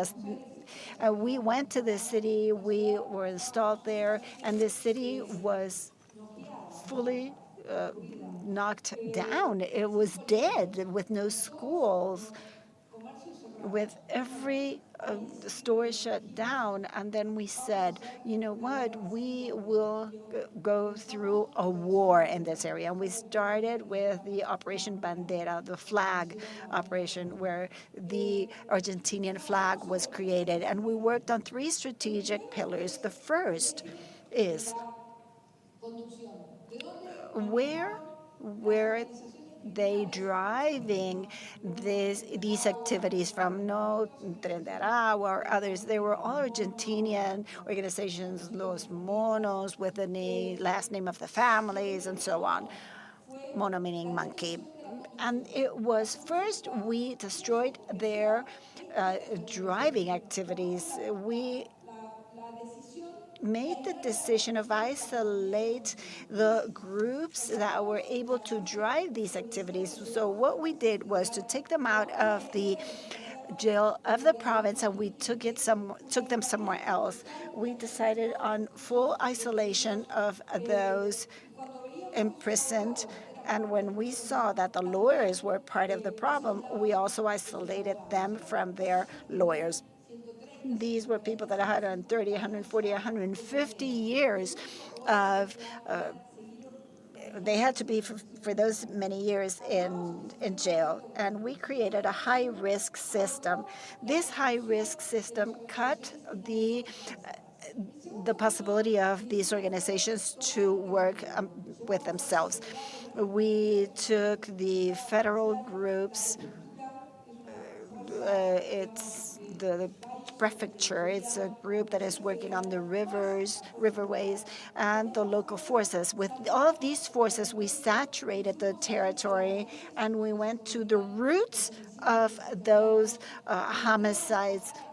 And we went to each of the homes and each area, and of course supported by the Justice Department. The Justice Department was all threatened. The judges were threatened. The politicians were threatened. Just to give you an idea, for example, in those months, I had 77 threads. They were hanging my face hanging from the bridges, saying that we would not be able to go through, even with the governor of the province. So we took that very second decision and we saturated the territory. And the very third thing we did was to create the criminal intelligence. We went in the organizations, we followed them through their networks, we followed their money paths. We did not, or we discovered how they managed the weapons. They would provide the low-income people some money so that they would buy ammunition in legal weapon stores, and these legal stores would provide them with weapons and weapons. We destroyed the system that these organizations had. We went through the largest seizings of drugs, and in 2 years, we lowered 75% of homicides. The city today is a city that can be visited. By the way, first information, the very first case that harmed everybody. I don't know if you know, De Maria is an important player. He said he would never play there, but now he's returned. Messi returned to Rosario. He had been for years not going to Rosario. His family is there. He is from there. So we started receiving signals where tourism was returning, people were returning, the parties. This is a city of music, of production. The construction returned, the families turned out to the streets again. And that was the most important thermometer that we had, if you wish. After 2 years, not just 2 years, the amounts of homicides in Rosario went from 22 to 6.0 every 100,000, meaning that we lowered it in a 74%. The numbers impacted all of Argentina. Argentina nowadays has the number of homicides.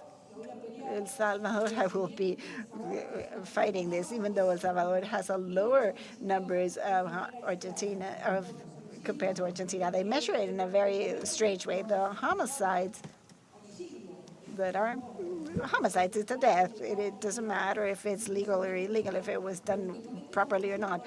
But they don't count the ones that the police forces kill. But we do, because it is a death, even though it was properly done. So with territorial control, with all types of intelligence activity, with border control, with the capability of controlling drug activities, we have permanent flow from Bolivia, and this is all of the production of the south, or well, the center of the continent from Peru, Bolivia, and Paraguay, comes to Argentina or go to Brazil or to Chile. We are an exit point. Argentina today has done something that is quite novel, because we today have the possibility of dealing with the economy, of having a country with with no deficit, with a country that is leaving eternal populism. The populism and security is destruction, is death. We have decided to work very strongly, and we are not afraid of words. Argentina today is the country with less homicides in Latin America, and for us, it becomes, we feel very proud with the same resources of the previous government. Not one more police force. And Milei does not give you more money, by the way, so it's no additional money. It's only the decision-making of fighting them. Thank you very much.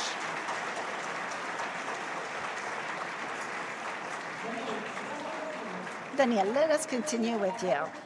We will be talking about the region. You have an expertise in regional patterns. You have established a concept I believe is very interesting, which is the brand country. Let us move forward in this area. And if you see security and geopolicy in Latin America, well, first of all, I would like to thank the University Ibáñez, Nicolás, Cecilia, Athena Lab for this amazing invitation. I love coming here to your city. And the last time I was here as a panelist in Santiago, we had less ties in the room. And among my friends, there was a feeling that they would become Venezuela, my country. And it seems like you have decided not to become Venezuela, and I congratulate you. But the truth is, I was never concerned about Chile becoming Venezuela. What I was really concerned, and I am still concerned, is that you will become Peru. The regional trend is not a trend of becoming a socialist country where the executive government is controlling everything. It is to have such weak presidencies, the Congress without really a head and focused in blocking a precedent, that you end up with a autopilot project. You are strengthening the central bank, the judiciary, the regulatory system, but you leave many voids. And among these, we have security, because in Latin America, when there are security organisms that many times have persecuted the enemies of the president, the population itself feels uncomfortable in providing more system to the security system, because they see it as something that will always be political. And of course, this generates a conflict with what is happening at regional level. And I really liked what the Undersecretary Quintana mentioned, which is that the nature and power detects a void, and when the governments are weakened, then the organized crime can participate in that void. And instead of favoring this type of void, organized crime becomes a parasite. And as any types of parasites, there will be symbiosis. And there will be, in the short and long term, be synergies with the government. And there, the organized crime does not respect borders. There is also, of course, different areas. We now have, for example, wars between four cartels, that creating a crisis that is so strong, but it is providing an opportunity to the president to try to strengthen the presidency that was quite weak in the past years, where nothing could be closed down from either the left or the right. And there's an opportunity to strengthen. And it is important to take into account that the organized crime, same as countries, have their own brand, their own personality. And in consultancy, I work with different groups in Mexico, and the problem that can generate, for example, Sinaloa, when they are together, it can all seem to me be like a minister in the north, or Jalisco, that is like a disruptor startup. They are all very different. if you are the U.S., and this complicates cooperation and the opportunity of Sinaloa controlling the border, that's a fundamental point for the U.S. Is Sinaloa issue. Jalisco, what they're doing is to destabilize the Mexican government because they're trying to grow as a startup. That is what they are. And it is something that is really generating different incentives. That takes us back to my country, where the capital, Caracas, has become a level of federalism, or you can even say that it's feudal. And it is very hard to separate where the state ends and where organized crime starts or begins. And if you leave Caracas, when you have different states that used to live of the oil and that it disappeared now, that they have to become entrepreneurial and see how to organize the state at local level, at municipal level, or state level. Organized crime really filled that void. So when the Trump organization had the argument of the Ozoles cartel, which was a caricature, and as my friend Chris was saying, this it is related on how Trump was presented as a narrative. That Nicolás Maduro was the villain of a Bond film that would arrive at home, would just wear the Ozoles cartel uniform, and they would start planning. That was not so. What is happening is that the government, in its weakness, required support for many different elements, some that were not really bad, but many others that were really bad. And it actually becomes a state tool, and that's something that it goes beyond the left, right, political wins. We are pragmatic by nature as humans. In Iran, you can annihilate the political leadership times over, but they will continue to fight. In Venezuela, you can kidnap the leader, but they will continue to fight. And in Latin America, we seek the most direct solutions, and often that involves doing something different. And this often will normalize an activity that can weaken the rule of law. I think that's where Chile has a tremendous opportunity. As we're saying, Chile does not have the same problem volume and number-wise, but Chile needs to admit that it's no longer an island. In the past, protected by the natural barriers, that does not keep Chile isolated anymore. And we are seeing imports from abroad here. This is unique in Latin America. We tend to view other countries as our rivals, but today our rivals are in-house. And we've seen that in the past, but it's been more of an ideological war. But now we have organized crime as the main rival of the state. And addressing this will call for a mindset change. We need to understand where the most immediate threat is. And country brand. I think Chile has a major opportunity here. I have been imparting courses on country brand and Kellogg for 10 years. I can share this information with you. And actually, for more than 10 years, for 12 years, I've been doing this. And I have been conducting an anonymous survey with my students, asking them what they think about all the countries that we will be talking about in the course before we actually begin the course. And it's interesting to see that the Chile country brand does not change much until it takes a drastic 180 change and turn. And Venezuela and Brazil from people from there are clear ideas about Venezuela and Brazil, but when the students' response regarding Chile is often nothing. I don't have an opinion about Chile, but when they do have an opinion, it's very marked. And for years, Chile's country brand has been being an oasis of stability in a difficult neighborhood, right? But then there was a brief period of time, thanks to Startup Chile and my dear friend Nicolas Shea, where Chile was viewed as an innovation hub. And this took place overnight.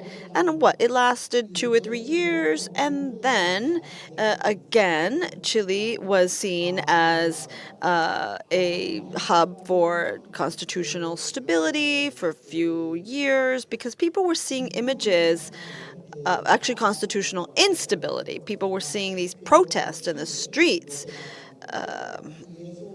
And that changed the perception again. Now, these perceptions may be weak. Even so, they constitute opportunities to grow in an organized fashion and really showcase Chile abroad so that Chile can take better advantage of its features. Chile is an island, one could say, still, and this is one way to transition towards new opportunities. Contigo. Esta primera. Thank you. All right, let's finish this first round with you. Perhaps you can talk about national defense when your enemy is a digital enemy and not something concrete or visible. Gracias, muy buenos días y gracias de parte de Atina Lab por estar todos presentes. Thank you. I would like to change the topic a bit. First of all, I would like to say that what Patricia Bullrich has said is true. We've heard that on other opportunities that Argentina is the safest country in South America. That's true. You can now go to Buenos Aires, see that it's a clean city. There's no threat to security. You can wander around safely. And you know what? That's true. We really thought we were the champions of the world, and we've always admired Argentina. But today, under the Milei administration, security has changed. And why is this so strategic? Well, what Patricia Bullrich did with regard to security has enabled the current administration to fix the economy. If you look at the main risks that Argentina faces today, these are economic in nature. There's no mention of security. They might, if you conduct the same survey in Chile and Peru, security is one of the main risks, top 5 risks. And so Patricia has talked about a variety of different aspects. She said it's important to empower the police and protect the police. Strategy is key, a great deal of strategy. She has many lessons, and she's talked about the need to have means, objectives, and as part of your strategy, the politicians do not necessarily like that, but what they did in Argentina worked out for them. That doesn't mean that there are no security-related issues today or going forward, but it's much better. In Chile,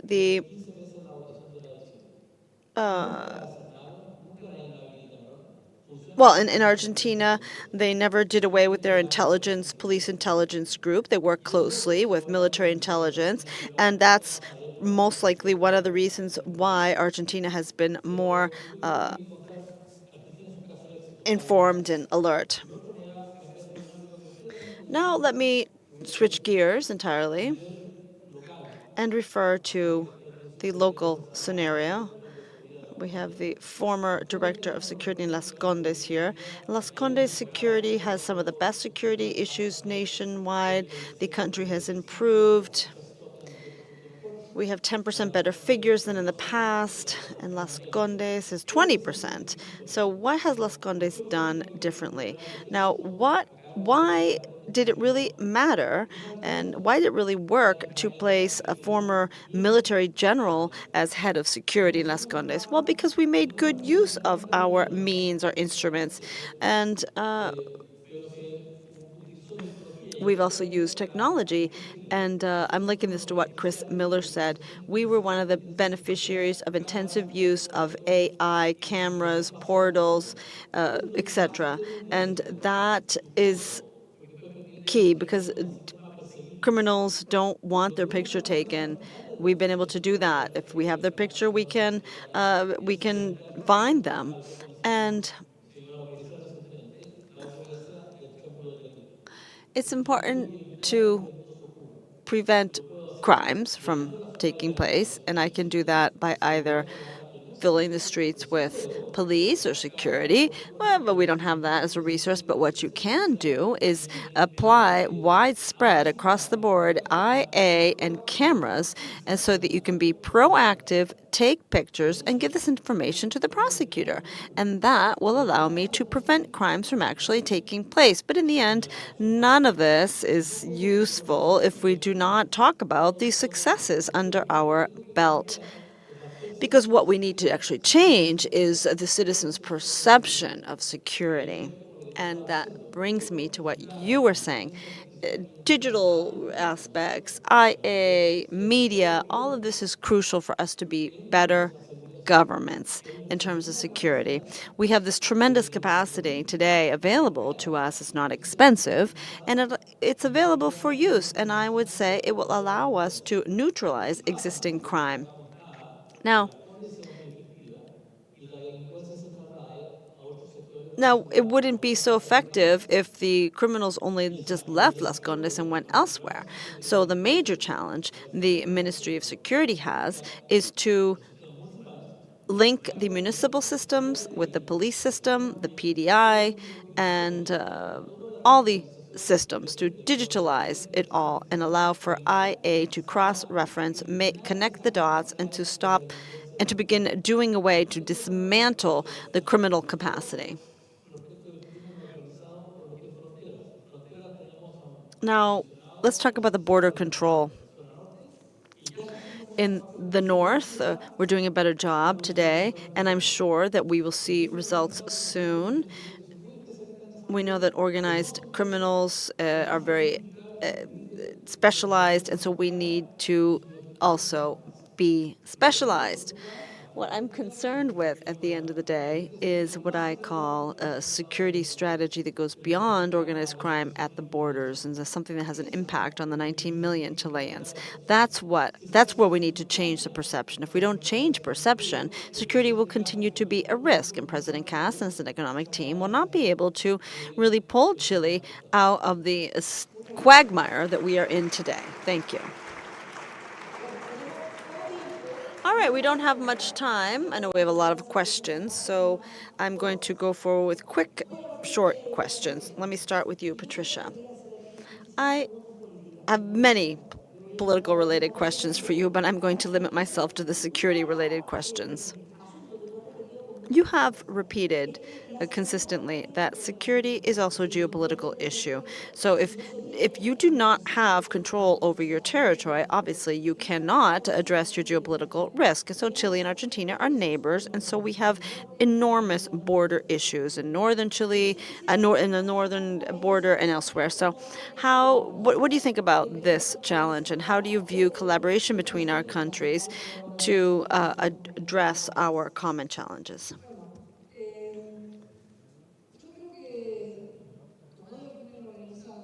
I think that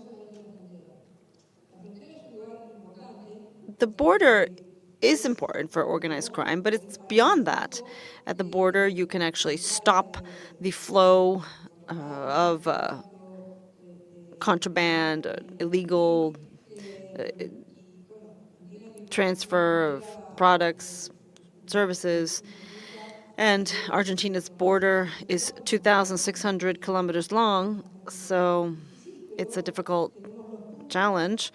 But still, we have defined certain spots where we employ special operations, and we attribute the importance that is warranted in keeping with the types of crime. We know that drug traffickers and contraband come through Paraguay, through Bolivia, through Salta and Jujuy, for example. But the geopolitical concept of territory today is ever present in the cities today, more so on the borders. You can control the borders.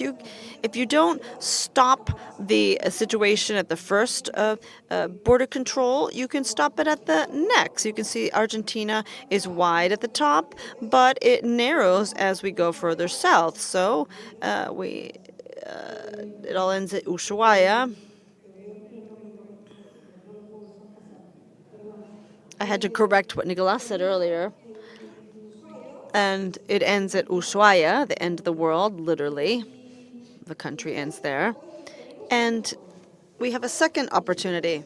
In Chile, you can do exactly the same. You have a northern border and 900 kilometers.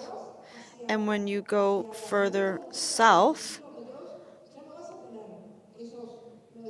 you won't have to protect 900 kilometers, but fewer. And so you can place centers to stop the flow of illegal activities. So we know that there are certain cities where the criminal groups focus their activities, and we have seen that 10% of the Argentine territory is where 90% of the homicides are committed. So in other words, it's not these are related to homicides related to drug trafficking, to common crimes, etc. So basically, where do you need to have a sovereign presence? On that corner, on that specific corner where the criminals have focused their activity. So we know that the borders are easier to control, but it's more challenging to control those city blocks, those winding streets throughout the cities where the criminals have staked their claim. That's where really the struggle for gaining control over the territory is focused, because you know that you can have a neighborhood that is run by the rule of the drug trafficker and not by the rule of law. And everything that the narco says goes, basically. And so when you gain back control over those areas, you have sovereign control, that's where you'll make the difference. Because that's where people really suffer. The criminals are constantly recruiting teenagers and changing individuals' lives. And there are methods and standards and rules to address this. We passed a law called the Anti-Mafia Law, and we took an organization. We took it over, rather. In the past, we had an organization that was constantly changing its leaders over 20 years. By family members would take over because everyone had their own role, their main role, the secondary role. They would deliver drugs using the motorcycle or this, that, and the other. And so we knew that they were family run. So we created a law that we really did not know how it passed, honestly. It was from the Zaffaroni list.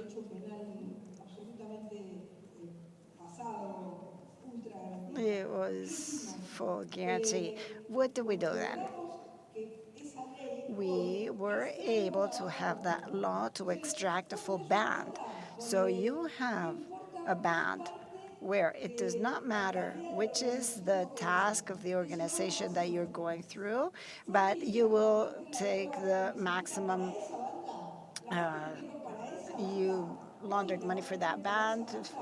Money laundering used to be 3 years. Now you receive the highest to the member of that band. So you're from the Los Monos band.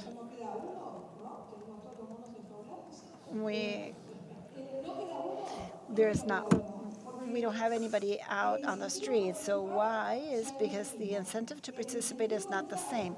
The incentive is if you have the maximum sentence, which is 130 years. So now there's no incentive for them. That law that we call it anti-mafia because of what the Italian did that helped us pass it, allows us to extract the full band. If there is a band created in Salta and the border, they are the ones that the one that received drug trafficking.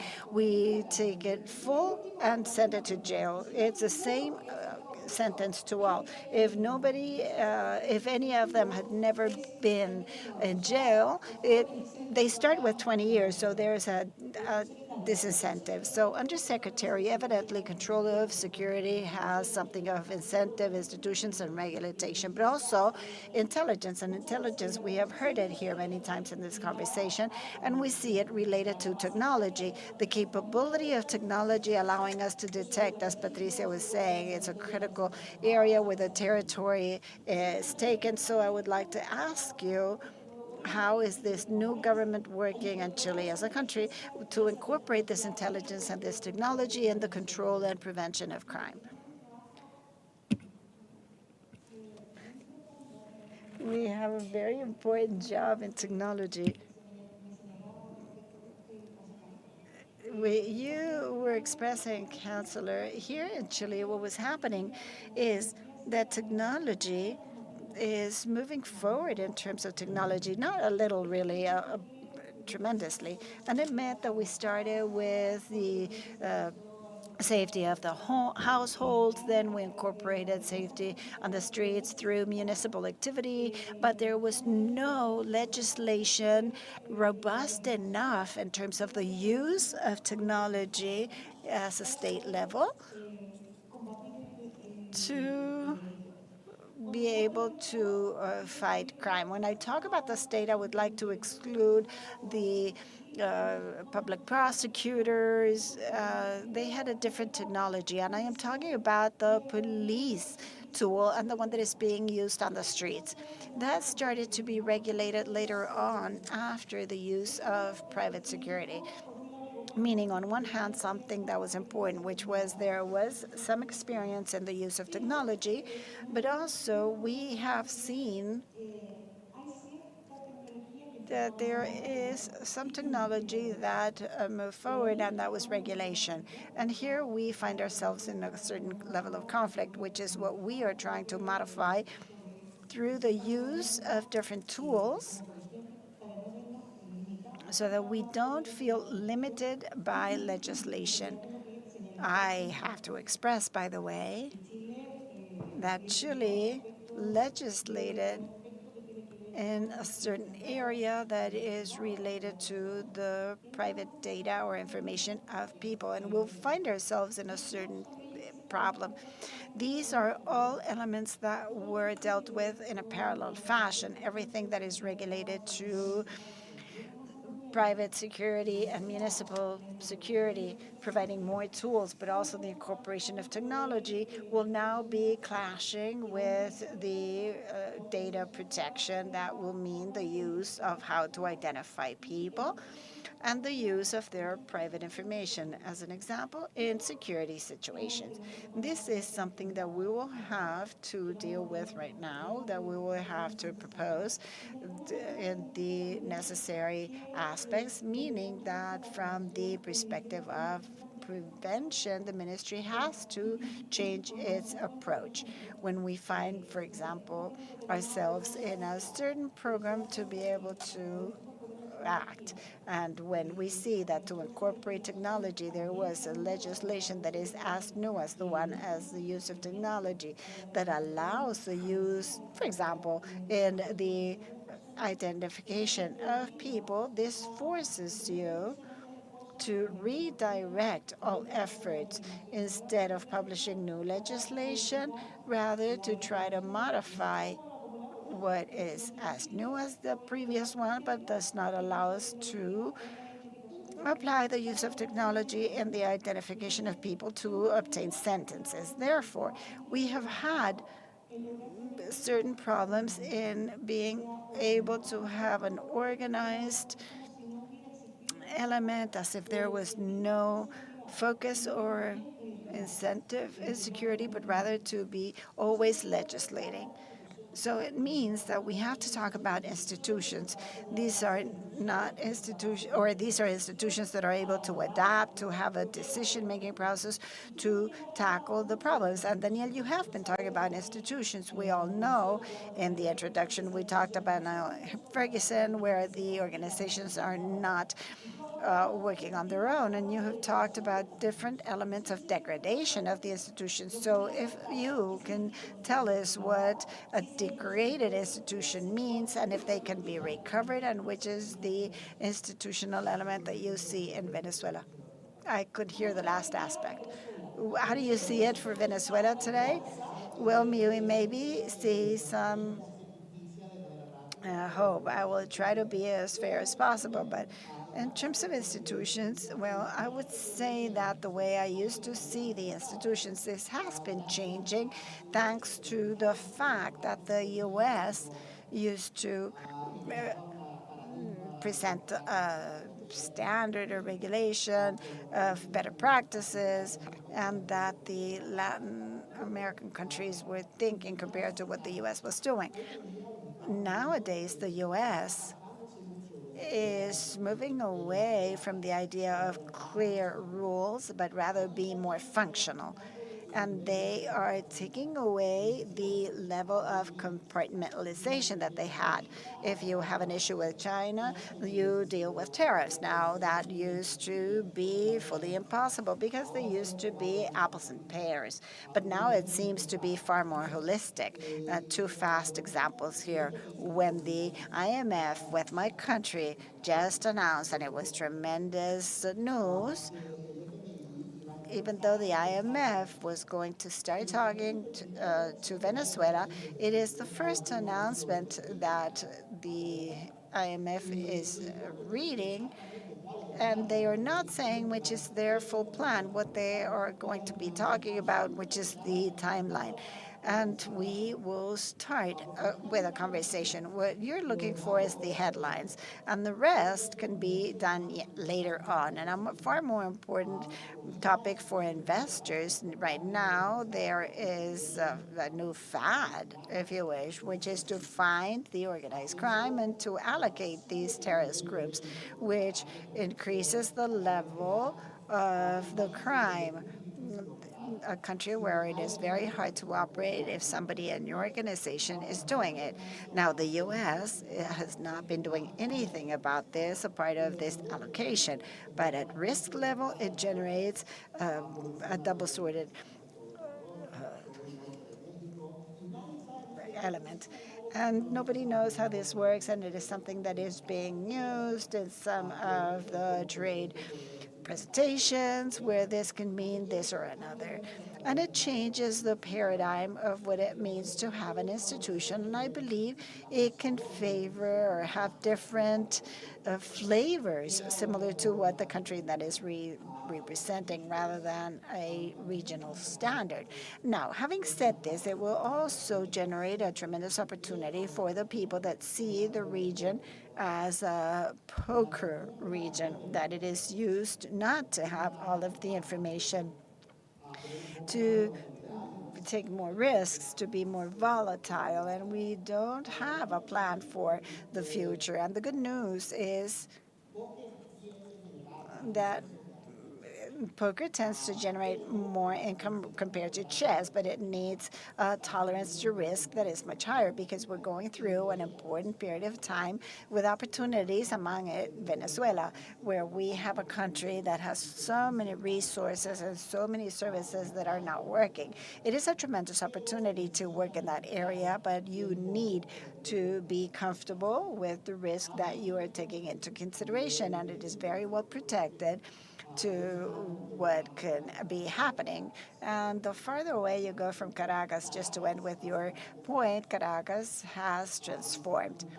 And if you're looking for opportunities in Caracas, and if you have business in Caracas, or as I do, we have an apartment in Caracas now, we can rent it. It is not something that is just abandoned, and that generates some certainty in the capital city. But if you leave the capital, everything is fully uncertain still, because the only thing that is different is the headlines. And hydrocarbons or mining, these are all elements that are very close to the central power. And it is really only Caracas.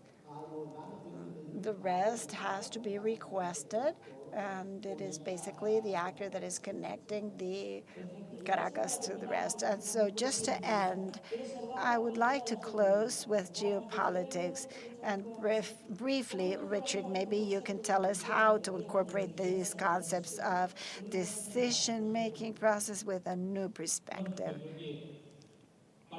I believe that part of the problems that are happening in Chile are geopolitical, because it's geography that is going through the application of these problems. We have something in the north of the country because we're very close to Peru, Bolivia, and Argentina. Chile has a problem that the four of us have, which is we have to deal with it in the future. When the U.S. applies more intensely those efforts that are anti-criminal or anything else with what we call the extended Americas that reaches Venezuela, Colombia, Ecuador, that part of that drug trafficking activity will come down here, and we will have to deal with it. That's an example of geopolitics acting from what is happening in the U.S. It is not only an issue of the Chinese cable or the investment in rare earths of lithium and copper.